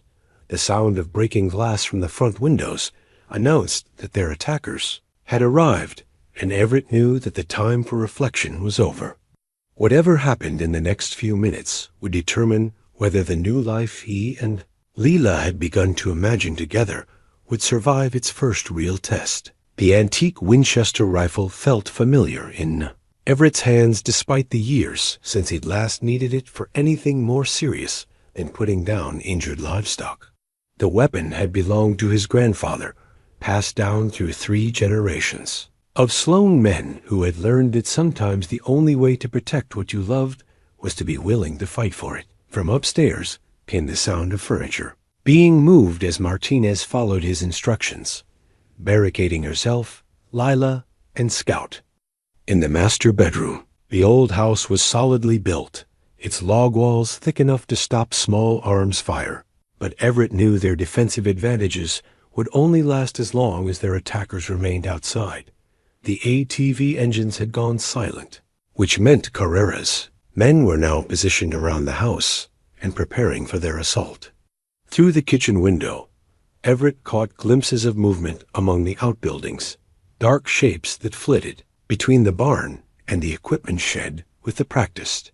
Stealth of men who made their living through violence. His phone buzzed with a text message from Marcus Webb. Backup en route. ETA 20 minutes. Stay alive. 20 minutes. In a firefight, that was an eternity. But as Everett moved through his house, checking sight lines and defensive positions, he found himself thinking not about the tactical situation, but about the conversation he'd had with Lila in the apple orchard that morning.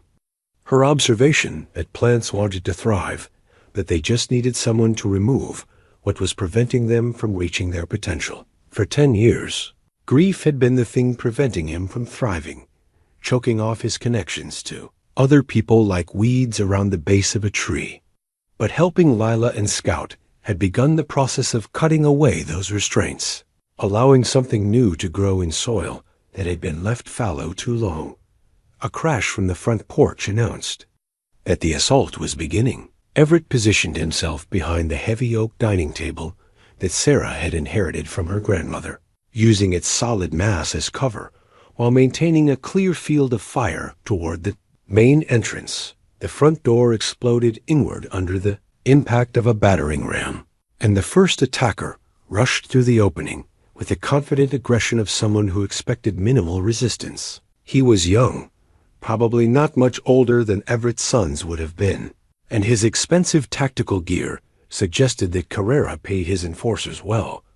But the man's confidence evaporated when Everett's first shot caught him center mass, dropping him to the hardwood floor with a finality that sent a clear message to his companions about the level of resistance they could expect. Federal agent. Martinez's voice rang out from upstairs. You're surrounded. Drop your weapons and surrender. Her announcement was met with a burst of automatic weapons fire that splintered the staircase, banister, and sent splinters of wood flying through the great room. These men hadn't come to negotiate or take prisoners. They were here to eliminate witnesses and tie up loose ends permanently. The second attacker tried to use his fallen companion's body as cover while advancing toward Everett's position, but a dining table provided excellent protection and a stable shooting platform. Everett's second shot was as accurate as his first, proving that some skills, once learned, were never completely forgotten. But even as he engaged the attackers at the front of the house, Everett could hear movement at the back door and windows. They were being assaulted from multiple directions simultaneously, and no matter how well he fought, he couldn't be everywhere at once. From upstairs came the distinctive bark of Scout's voice, followed by men's shouts and the crash of breaking glass. They were coming through the second-story windows, rappelling down from the roof or climbing up from the porch. Everett! Lila's voice carried a note of terror that cut through the sounds of gunfire like a blade. They're in the house. The tactical situation was deteriorating rapidly. With attackers both downstairs and upstairs, the women and Scout were trapped between opposing forces with no clear avenue of escape. But as Everett considered his options, he remembered something his army instructor had taught him decades ago. When facing superior numbers, the key wasn't to fight them on their terms, but to change the nature of the engagement entirely. The propane tank for the house's heating system was located in the basement, connected to the main living areas by a Seju network of pipes that ran through the walls. A single well-placed shot could turn his home into something far more dangerous than a defensive position. It would mean destroying everything he and Sarah had built together, obliterating the physical reminders of their life as surely as the fire had claimed their family. But those were just things, and things could be replaced. The lives upstairs could not. Martinez, he shouted up the stairwell. Can you get to the back bedroom?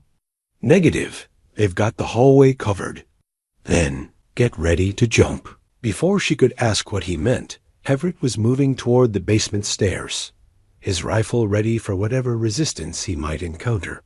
The basement had been his refuge in the years after the fire, a workshop where he could lose himself in projects that demanded nothing more than mechanical precision. Now it would serve a very different purpose. The basement was empty of attackers, though he could hear movement overhead as Carrera's men spread through the house in search of their targets. The propane tank sat in its metal housing like a sleeping giant, connected to a web of pipes that distributed heat throughout the building. One shot. That was all it would take to turn his sanctuary into an inferno. That would make the barn fire look like a campfire. But as Everett raised his rifle and sighted on the tank's valve assembly, he hesitated. This house contained the last physical evidence of his family's existence: photographs, furniture, Sarah's music, the boys' toys that he'd never been able to discard. Destroying it would be like killing them all over again. From upstairs came the sound of Scout barking frantically, followed by Lila's voice raised in defiance rather than fear. She was fighting back, refusing to surrender even when faced with impossible odds. The woman who had brought music back to his house deserved a man who would fight for her with the same courage she was showing. She deserved someone who understood that the past should serve the future, not imprison it. Everett pulled the trigger. The explosion was everything he had expected and more. A rolling thunder that shook the house to its foundations and sent flames racing through the walls with the hunger of something long denied. But the blast also accomplished exactly what he'd intended. It changed the tactical situation from a siege to an evacuation, forcing everyone in the building to focus on escape rather than combat. He took the basement stairs 3 at a time, emerging into a great room that was already filling with smoke. The attackers who had been advancing on his position were now falling back toward the exits, their mission abandoned in favor of simple survival. But the stairs to the second floor were blocked by debris and flame, cutting off his route to Lila and the others. The back bedroom, he shouted, hoping his voice would carry through the chaos. Jump into the hay pile behind the barn. There was no response, but through the growing smoke, he could see figures moving on the second-story porch. Martinez had found a way out, and she was helping Lila through one of the bedroom windows. Scout appeared at the window opening, his form silhouetted against the flames behind him. For a moment, the dog hesitated, clearly terrified by the height and the fire. But then he leaped with the faith that his humans would catch him or die trying. Everett sprinted toward the back of the house, reaching the hay pile just as Scout landed hard but safely in the loose straw. The dog was followed moments later by Lila, who rolled with the impact and came up gasping but uninjured. Martinez was the last to jump, and by the time she hit the hay pile, the entire second story was engulfed in flames that reached toward the night sky like accusing fingers. "Is everyone okay?" Everett asked, helping them to their feet and leading them away from the burning house. "Bruised but breathing," Martinez reported. "What about the attackers?" "The ones who survived are long gone.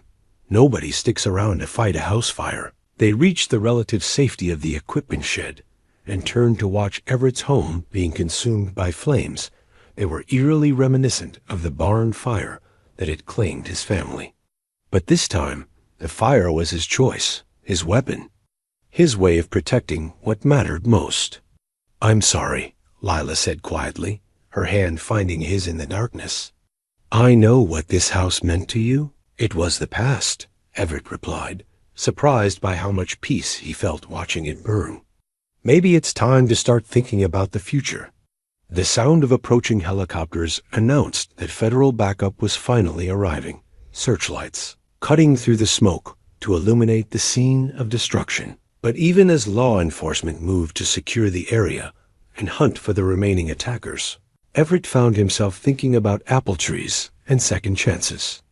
"Agent Martinez," he said as the helicopters landed in his front pasture. "About that plan I mentioned earlier, the one involving new identities and fresh starts. After tonight, I think we can make some calls," she replied with a grim smile. Vincent Carrera's organization just tried to kill a federal agent. That tends to get people's attention at very high levels. Scout pressed against Lila's leg, seeking comfort from the trauma of fire and violence. and she gathered him into her arms with the fierce protectiveness of someone who had already lost too much. "Where would we go?" she asked quietly. "Somewhere with good soil for apple trees," Everett said. "Somewhere we can plant something new and watch it grow." As the flames consumed the last of his old life, Everett Sloane felt something he hadn't experienced since the night his family died. The certainty that tomorrow would be better than today, that the future held possibilities worth the price of leaving the past behind. The antique Winchester lay forgotten in the hay pile, its job finished. Like the house, it belonged to the man he used to be. The man he was becoming would need different tools for the work ahead, a grafting knife, perhaps, and the patience to nurture new life from old roots. Behind them, the house fire burned with an intensity that would leave nothing but ash and memories. But ahead of them, invisible in the darkness beyond the reaching flames, lay 20 acres of neglected apple trees, waiting for someone brave enough to believe in second chances and skilled enough to make them bloom. 3 months later, the barn bell that had once called Everett's family to safety rang out across a very different landscape, announcing not danger, but the end of another productive day. The sound carried across rolling hills where cattle grazed. Beneath a broader sky, in a valley 500 miles from the ashes of the Sloane Ranch, the man who rang the bell was officially named David Morrison, according to the federal documents that had given him a new life along with a new identity. But to the neighbors who had watched him restore abandoned dairy farm with patient determination, he was simply the quiet rancher who had bought the Peterson place and brought it back to life, the woman who emerged from the modest farmhouse at the sound of the bell was known as Ellen Morrison, though the grace with which she moved and the music that often drifted from their windows suggested depths that her simple name couldn't capture. She carried herself with the confidence of someone who had survived terrible things and emerged stronger, her green eyes clear and untroubled by the shadows that had once haunted them. Between them ranged a dog, whose official registration listed him as Banner, but who answered just as readily to Scout when they thought no one was listening. His limp had healed completely, and he moved across the pastures with the joy of an animal who had found his true home. "How did the grafting go today?" Ellen asked as David approached the house, his hands still dirty from the afternoon's work. In the orchard they were establishing behind the main buildings. Better than expected. The rootstock took to the new varieties like they were made for each other. He smiled at the memory of patient work rewarded with small signs of success. "Your grandmother's techniques worked just as well in Oregon as they did in Montana."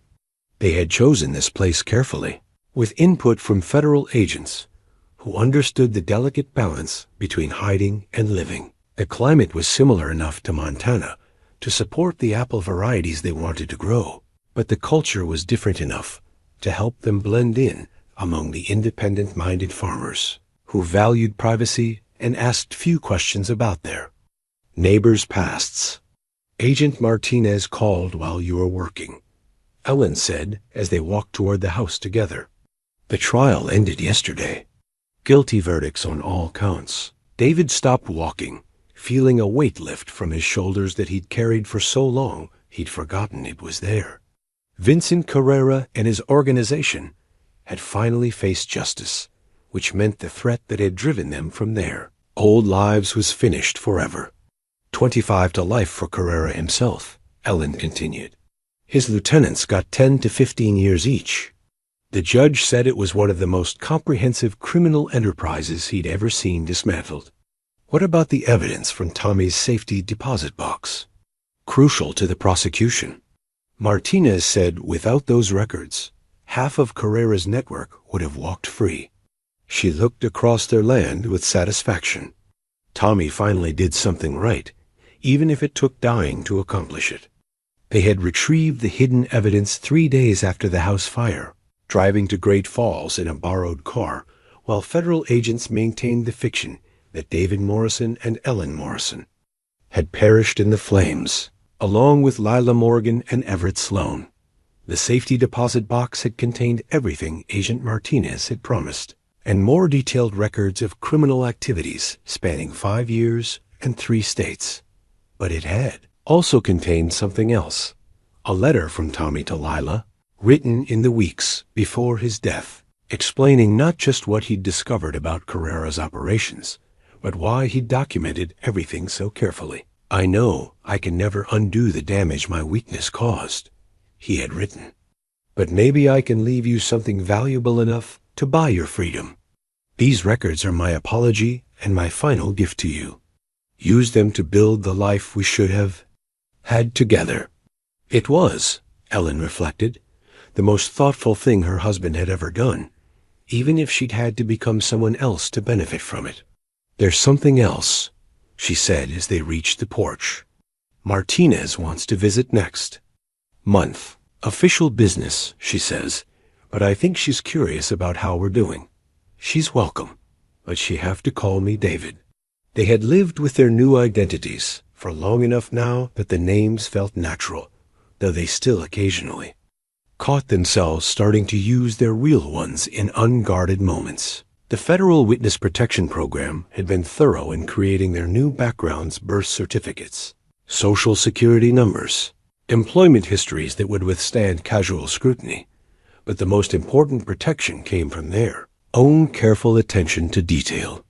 David Morrison was a quieter man than Everett Sloan had been, more cautious about drawing attention to himself.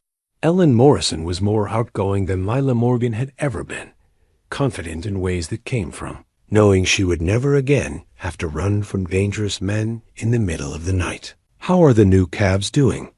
Ellen asked as they settled on the porch swing that David had built to match the one from their previous life. "Growing fast.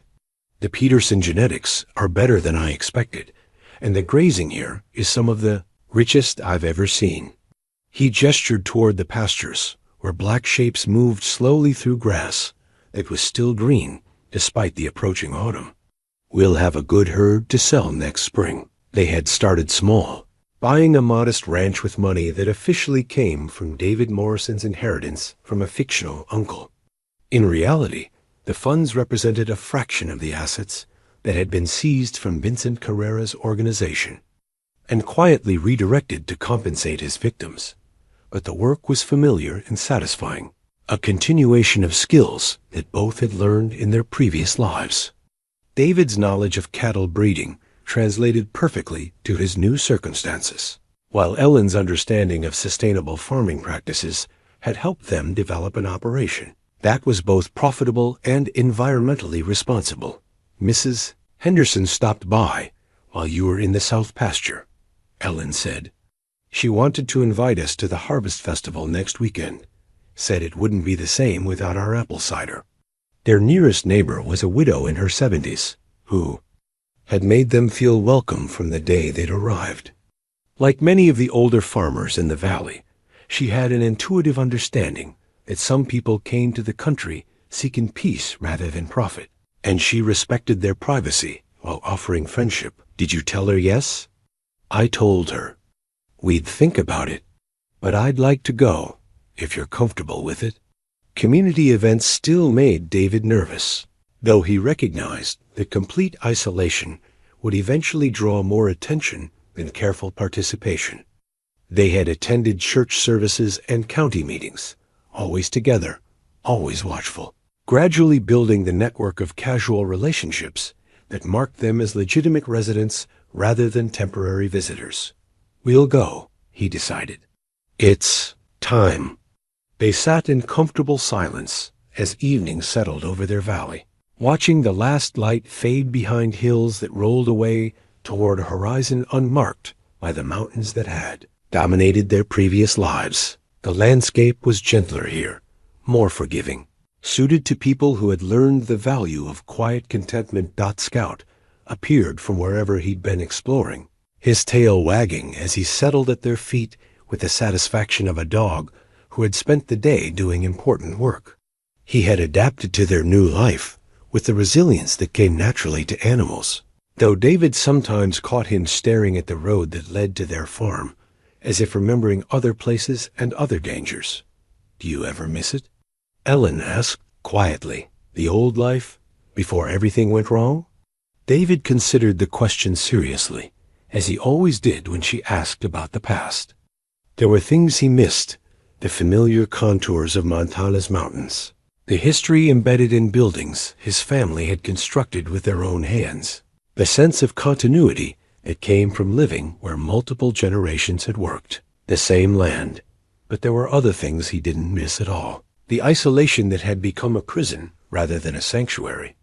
The weight of grief that had pressed down on every moment of every day.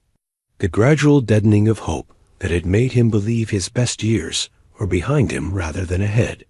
"I miss who we were before the trouble started," he said finally, "but I wouldn't trade who we've become for anything we lost. Even knowing what it cost? The ranch, the history, everything your family built? Buildings can be replaced. Land can be bought. History can be made anywhere. People decide to love each other and work toward something better." He reached for her hand, marveling as always at how perfectly her fingers fit between his. "What we have now, what we're building together, that's worth more than anything I left behind." The barn bell chimed softly in the evening breeze, a sound that had once announced tragedy, but now marked the peaceful rhythm of days well lived. Tomorrow would bring more work in the orchard, more progress toward the future they were constructing one tree at a time. But tonight was for sitting on their porch, holding hands in the gathering darkness, and feeling grateful for the chain of circumstances that had brought them together. Violence and loss had driven them from their old lives, but choice and hope were shaping their new one dot in the distance. A truck turned off the main highway and began making its way up their long driveway, its headlights cutting through the dusk, with purpose rather than casualness. David tensed automatically, old instincts stirring at the sight of unexpected visitors after dark. Ellen squeezed his hand reassuringly as she recognized the vehicle's familiar outline. "It's just Sheriff Kowalski," she said, "probably checking on the Henderson place again. He's been worried about her since her grandson moved to Portland." The sheriff was a good man who took seriously his responsibility for the isolated farms scattered throughout his jurisdiction. He had stopped by several times during their first month, officially welcoming them to the community while subtly assessing whether they represented any sort of threat to his neighbors. But as the truck drew closer, Scout rose to his feet with a low growl that suggested he sensed something wrong about this particular visit.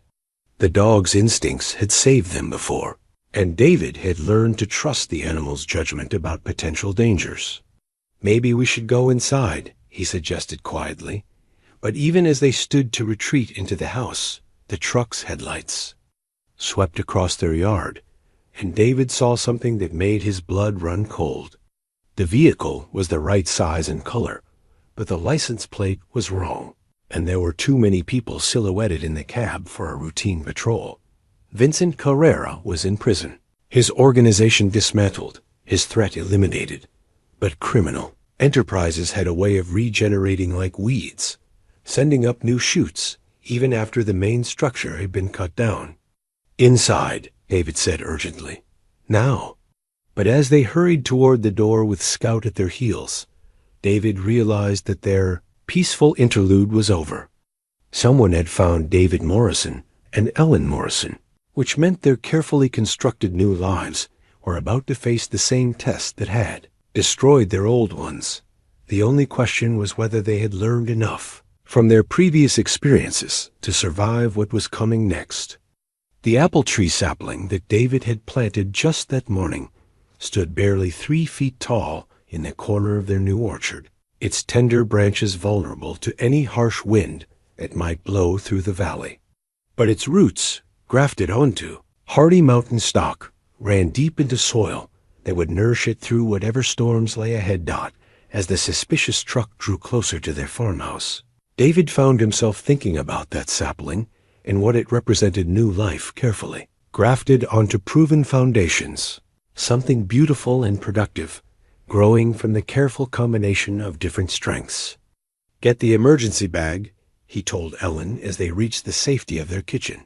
Same drill as before. She nodded and disappeared toward the bedroom, where they kept a go bag packed with cash, identification documents, and everything they would need to disappear again if their new identities were compromised. 3 months of peaceful farming hadn't made them careless about security. If anything, having something precious to protect had made them more vigilant about potential threats. But as David watched the truck through their kitchen window, something about its approach seemed wrong for an attack. The vehicle was moving slowly, deliberately, like someone who was uncertain about their destination rather than confident about their mission. Scout whined softly and pressed against David's leg. The dog's instincts conflicted between alertness and confusion. His body language suggested concern rather than the aggressive protectiveness he'd shown when Carrera's men had approached their Montana ranch. The truck stopped 50 yards from the house, far enough away to avoid seeming threatening, but close enough for conversation. After a moment, a single figure emerged from the driver's side with hands clearly visible and empty. "Mr. Morrison?" The voice was female, older, carrying the careful politeness of someone trying not to cause alarm. "I'm sorry to bother you so late, but I'm looking for Ellen Morrison." Ellen appeared beside David at the window, her emergency bag in hand, but her expression puzzled rather than fearful. "I know that voice," she said slowly. "Mrs. Patterson from the feed store. But what's she doing here so late?" The woman in their yard was indeed Carol Patterson, who ran the agricultural supply business where they purchased feed and equipment for their small operation. She was in her 60s, with the practical demeanor of someone who had spent her life helping farmers solve problems, both large and small. "Mrs. Patterson?" Ellen called through the window. "Is everything all right?" "Oh, thank goodness you're home," Carol replied with obvious relief. "I'm sorry to bother you, but there's been an accident on Highway 18. Bad one? Involving the Hendricks family from up the valley. The hospital called looking for someone to take care of their animals until they can get back on their feet." David felt his tension ease as the situation clarified itself. This wasn't an attack or a threat to their security. It was the kind of community crisis that brought rural neighbors together in mutual support. "What kind of accident?" Ellen asked as she opened the front door and stepped onto the porch. "Head-on collision with a drunk driver about 2 hours ago. Bob Hendricks is in surgery. His wife has a broken leg, and their teenage daughter has a concussion. They'll all recover, but it's going to be weeks before they can handle farm chores." The Hendricks family ran a small dairy operation 15 miles up the valley, the kind of marginal enterprise that required constant attention to remain viable. A few weeks of neglect could destroy years of careful breeding and herd development. "They've got 40 head of dairy cattle that need milking twice a day," Carol continued, "plus chickens, pigs, and a couple of horses. The sheriff's been calling around looking for someone who could help out temporarily." "Why us?" David asked, though he already knew the answer. Their successful integration into the farming community had marked them as reliable neighbors, the kind of people who could be trusted with someone else's livelihood. "Because you two are the only folks in the valley with both the skills and the availability to handle a job this size. Everyone else is either too old, too busy, or doesn't know enough about dairy operations to keep the herd healthy." Ellen looked at David with raised eyebrows, and he could see her working through the implications. Taking responsibility for the Hendricks farm would mean daily trips to another property, increased visibility in the community, and the kind of public recognition that their federal protection handlers had warned them to avoid. But it would also demonstrate their commitment to their new community in ways that mere attendance at social functions couldn't match. Helping neighbors in crisis was the fastest way to transform from outsiders to integral members of the local support network. "We'll do it," Ellen said before David could voice his security concerns. "How soon can you take us over there to assess the situation?" "Right now, if you're willing. The evening milking is already 3 hours overdue, and those cows are getting uncomfortable. David weighed the risks against the benefits and made a decision that surprised him with its ease. For 3 months, they had lived carefully, avoiding attention and maintaining the low profile that federal agents had recommended. But watching Carol Patterson's relief at their acceptance reminded him that sometimes the best way to hide was to become indispensable to the people around you. "Give us 10 minutes to grab some supplies," he said. "We'll follow you over there." As Carol's truck disappeared back down their driveway, Ellen turned to David with a smile that reminded him of the woman who had once coaxed music from a dust-covered pump organ. "Second thoughts?" she asked. "None at all. Sometimes the best way to build a new life is to help other people preserve theirs." The Hendricks farm was smaller than their own operation, but more intensive, with facilities that reflected 3 generations of gradual improvement and expansion. The dairy barn was modern and well-maintained, with automated systems that simplified the milking process, but still required human oversight to function properly. 43 cows, David reported after completing his initial survey. Good condition, overall, though they're definitely stressed from the delayed milking. We'll need to get them back on schedule gradually to avoid disrupting their production.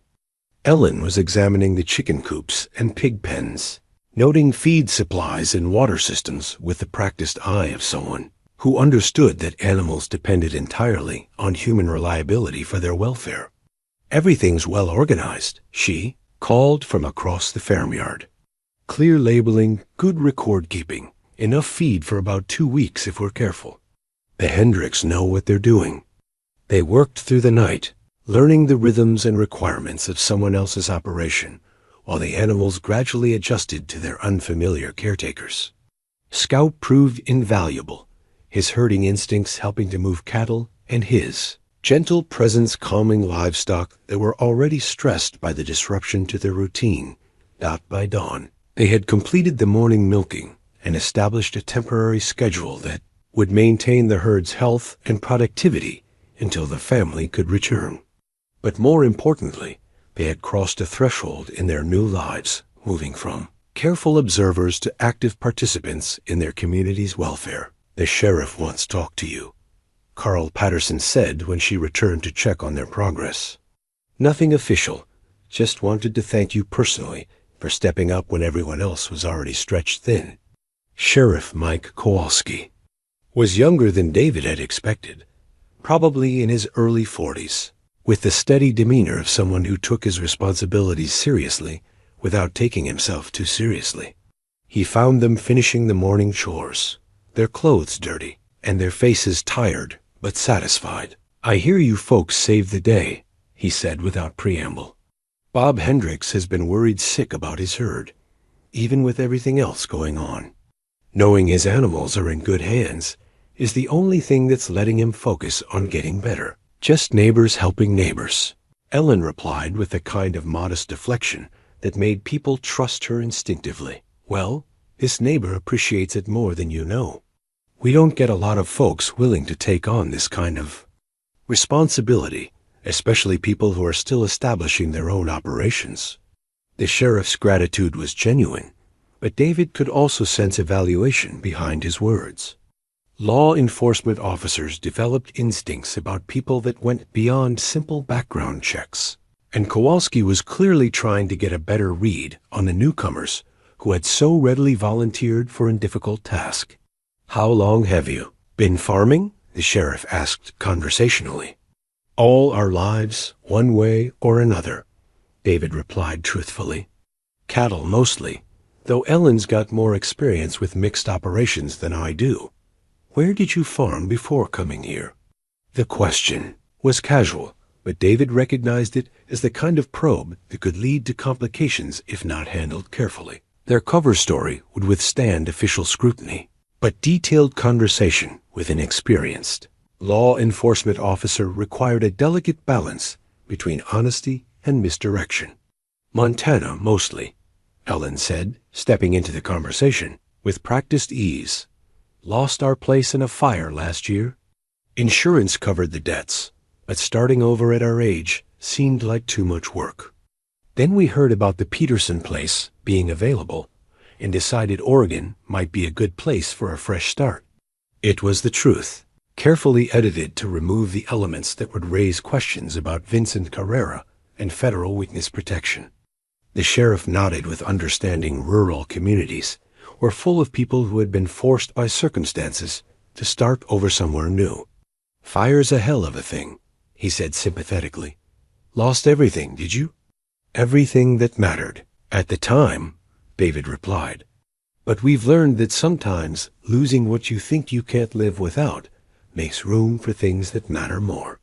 As if to emphasize his point, Scout chose that moment to emerge from the dairy barn with a newborn calf following uncertainly behind him. The dog had apparently discovered that one of the cows had calved during the night, and his careful shepherding was guiding the baby toward its mother. "Well, I'll be damned," Sheriff Kowalski said with genuine admiration. "That dog's got better instincts than most cowboys I know. Where'd you find him?" "He found us," Ellen said, scratching Scout behind the ears as he completed his self-appointed mission. "Sometimes the best things in life just show up when you need them most." The sheriff stayed long enough to help with the afternoon milking, working alongside them with the easy competence of someone who had grown up around livestock. By the time he left, David sensed that their status in the community had shifted from newcomers under observation to neighbors who had proven there. "Worth, you think he suspects anything?" Ellen asked as they drove home in the gathering dusk. "I think he's satisfied that we're exactly who we appear to be, experienced farmers who came here for a fresh start and aren't afraid of hard work." David glanced at Scout, who was sleeping contentedly in the back seat. The fact that we dropped everything to help the Hendricks probably answered more questions than any background check could. That evening, as they sat on their porch and planned the schedule that would allow them to maintain both farms until the family recovered, David found himself thinking again about the apple tree sapling they had planted that morning. It would take years before the tree produced fruit, but the foundation for future harvests was already being established. Their new life was like that sapling, vulnerable in some ways, but rooted in soil that would nourish whatever they chose to grow. The crisis with the Hendricks farm had tested their commitment to their community and their willingness to risk exposure for the sake of others. They had passed that test, which meant they were no longer hiding in Oregon, but truly living there. The difference, David was beginning to understand, was more important than he had imagined possible when they first arrived, as David and Ellen Morrison, his Scout settled at their feet, and the barn bell chimed softly in the evening breeze. David, Morrison and Ellen Morrison, who had once been other people in another place, contemplated the future they were building one careful choice at a time. The apple tree sapling stood in the darkness beyond their porch, barely visible but unmistakably present, its roots already beginning to explore the rich Oregon soil that would sustain it through whatever seasons lay ahead, tomorrow would bring. Another early morning at the Hendricks farm, another day of proving that some transformations were worth whatever they cost. But tonight was for sitting together in the peace they had earned, holding hands and listening to the sound of their new life taking root in ground that had proven fertile beyond their most optimistic expectations.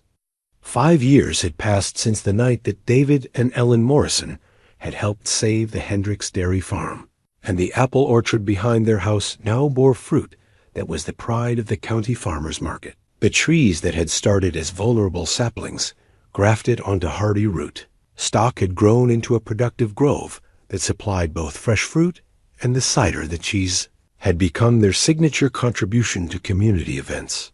The new family portrait sat on the mantelpiece of their rebuilt home, showing David and Ellen standing among the apple trees in full bloom, with Scout now graying around the muzzle, but still energetic, sitting proudly between them. But the most significant addition to the photograph was barely visible, Ellen's hand resting on her rounded belly, where their first child was due to arrive before the next harvest season.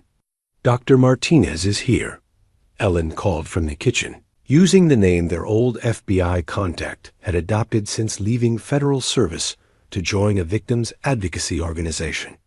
Sandra Martinez had become a regular visitor over the years, officially checking on their welfare, but increasingly coming simply as a friend who understood the unique challenges of building new lives from the ashes of old ones. David emerged from the orchard where he'd been checking the last of the season's apples, his hands stained with the honest dirt of work that fed both body and soul. At 69, he moved with the deliberate care of someone who had learned to conserve energy for what mattered most. But his eyes held a contentment that had been absent during his years as Everett Sloan. "How's the expectant father feeling?" Martinez asked with the easy familiarity of someone who had watched their transformation from traumatized survivors to thriving members of their community. "Terrified and grateful in equal measure," David admitted. "Ellen keeps reminding me that people have been having babies for thousands of years without detailed instruction manuals. But I keep thinking about everything that could go wrong." "That's what makes you a good father already," Martinez observed. "The ones who don't worry are usually the ones who should." Ellen appeared from the kitchen, carrying a pitcher of their famous apple cider and glasses for everyone. At 35, pregnancy had given her a glow that complemented the confidence she'd developed over their years in Oregon. The fearful woman who had once hidden in barns and run from debt collectors had evolved into someone who served on the school board and organized disaster relief efforts for neighboring counties. "Any word from the old neighborhood?" she asked, as they settled on the porch that David had rebuilt to match the one from his Montana ranch, complete with a swing that Scout had claimed as his personal territory. "Vincent Carrera died in prison last month," Martinez reported matter-of-factly. "Lung cancer. His organization never recovered from the prosecutions. Most of his lieutenants are still serving time, and the ones who got out went into different lines of work." The news should have felt like closure, but David found that the man who had once threatened their lives now seemed like a figure from ancient history rather than a source of ongoing concern. Their new life had grown so complete, so satisfying, that the old dangers felt like stories about other people. "What about Tommy's records?" Ellen asked. "Are they still helping with prosecutions?" "A gift that keeps on giving. Federal prosecutors have used his documentation in 17 separate cases over the past 5 years. Your husband's final act probably prevented more crimes than a dozen traditional law enforcement operations." Ellen's hand moved unconsciously to the chain around her neck, where she still wore Tommy's wedding ring alongside the new one that David had given her 3 years ago, during a ceremony in the little church where they'd become pillars of the congregation. She had never forgotten her first husband, but she no longer carried his failures as her own burden. "Speaking of gifts," Martinez continued, reaching into her briefcase to withdraw an official-looking envelope. "This came through federal channels, but it's addressed to you personally." The letter was from Bob Hendricks, written from the assisted living facility where he'd moved after his wife's death the previous winter. His dairy farm had been sold to developers, but he'd requested that the proceeds be used to establish a scholarship fund for young people who wanted to study agriculture. "He wants you two to serve on the selection committee," Martinez explained. "Says the community trusts your judgment about who has both the skills and the character to succeed in farming." David and Ellen exchanged glances that contained entire conversations developed over years of partnership. Serving on the scholarship committee would mean more public visibility, more opportunities for their past to potentially catch up with them. But it would also mean helping young people achieve dreams that might otherwise remain forever out of reach. "We'll do it," Ellen said without hesitation. "Bob Hendricks gave us our first real chance to prove ourselves in this community. The least we can do is help him keep that tradition alive." Scout stirred from his nap and stretched, before wandering over to investigate the interesting scents that Martinez had brought from the outside world. At 10 years old, he moved more slowly than he once had, but his devotion to his humans remained absolute. "How is the pregnancy going?" Martinez asked, noting the way Ellen unconsciously cradled her belly when she thought no one was looking. Better than I expected. The doctor says everything looks normal, though at my age, normal requires more monitoring than it used to. She smiled with the particular radiance that came from unexpected second chances. David's more nervous than I am. He's already started building a crib that could survive a tornado. After losing one family, I'm not taking any chances with this one, David said simply. This baby is going to have every advantage I can provide, starting with furniture that will last for generations. The sun was setting behind the hills that had sheltered their new life, painting the sky in shades of gold and crimson that reminded David of evening rides across Montana pastures that now existed only in memory. But where those memories had once brought only pain, they now carried a bittersweet appreciation for how much joy could emerge from the deepest grief. Any regrets? Martinez asked, the question that had become a tradition during her visits. About which part? Ellen responded. Running away from my old life, accepting help from a stranger, burning down a house, living under assumed names, or moving 500 miles to start over in a place where nobody knew our history? Any of it, all of it. David considered the question as he watched their neighbors, the Wilson family, driving their cattle toward the barn for evening milking. The Wilsons were in their 30s with young children, and they had sought David's advice about expanding their operation to include fruit trees. In 2 weeks, he would help them plant their first apple saplings using techniques he and Ellen had perfected through years of patient experimentation. I regret the circumstances that made it necessary, he said finally. The violence, the fear, the years we both spent running from threats, they should never have existed. But I don't regret the choices we made once we found each other. Even losing everything you'd built before? Buildings can be replaced. Land can be bought somewhere else. But finding someone who shares your values and wants to build something beautiful together, that's irreplaceable. Ellen reached for his hand, her fingers intertwining with his, in the gesture that had become as natural as breathing. Besides, we didn't lose everything. We kept the parts that mattered most and left behind the parts that were holding us back. Martinez nodded with the understanding of someone who had seen enough trauma to appreciate genuine healing when she encountered it. What about when the baby comes? Any concerns about explaining your history? We'll tell the truth. Adjusted for age-appropriate understanding, Ellen said. That we're people who made mistakes, faced consequences, and chose to learn from what happened rather than being destroyed by it. That sometimes starting over is the bravest thing you can do. As if responding to the mention of new life, Scout suddenly perked up and trotted toward the apple orchard, his tail wagging with excitement. Following his gaze, they saw a doe and her twin fawns emerging from the trees to graze in the evening. Light, completely unafraid of the humans watching from the porch.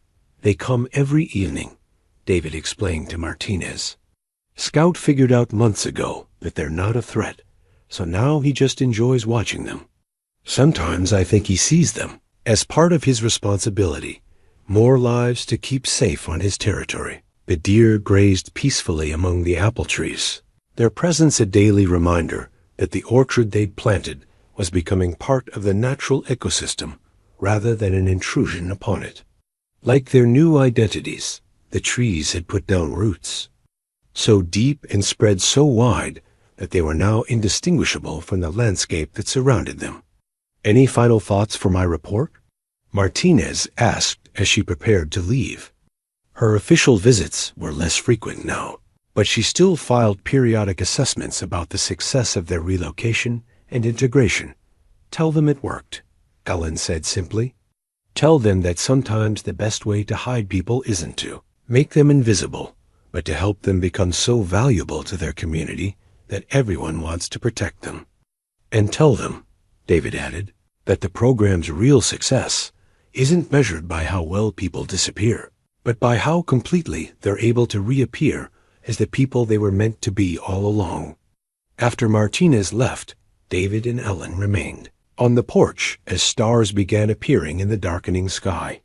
Scout had returned from his deer-watching expedition and resumed his position on the swing, his rhythmic breathing adding to the peaceful sounds of evening in the country. "Do you think our child will want to know about Everett Sloane and Lila Morgan?"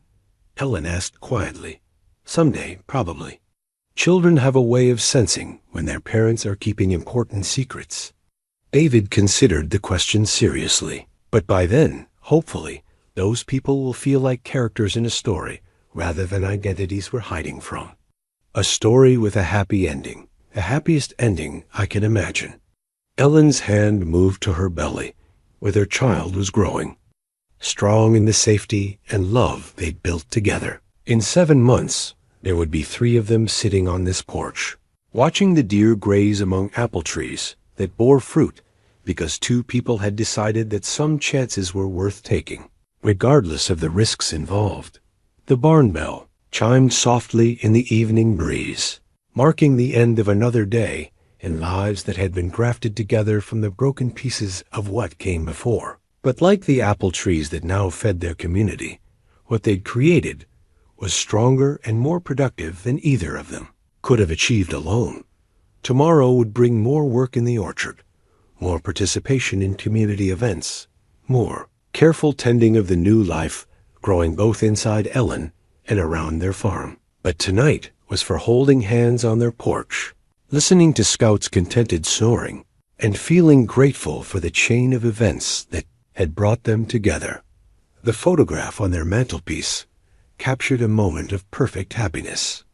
But the real joy lay in knowing that it represented not just where they'd arrived, but the foundation for whatever they chose to build next. They had learned that some transformations were worth any price, and that the most beautiful fruit often grew from the most carefully grafted roots got in the darkness beyond their porch.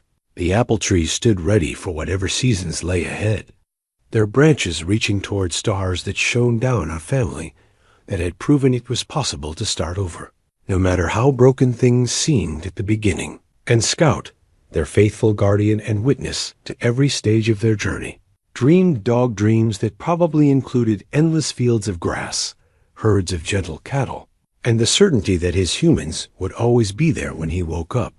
Story that had begun with blood and fear and a desperate flight through the night had become something else entirely, a testament to the power of choosing hope over despair, community over isolation, and love over the safer but emptier alternative of protecting oneself from any possibility of future loss. David Morrison and Ellen Morrison, who had once been other people in another place, fell asleep that night in each other's arms, dreaming of apple harvests and children's laughter and all the beautiful ordinariness that came from deciding to build a life worth living, one careful choice at a time.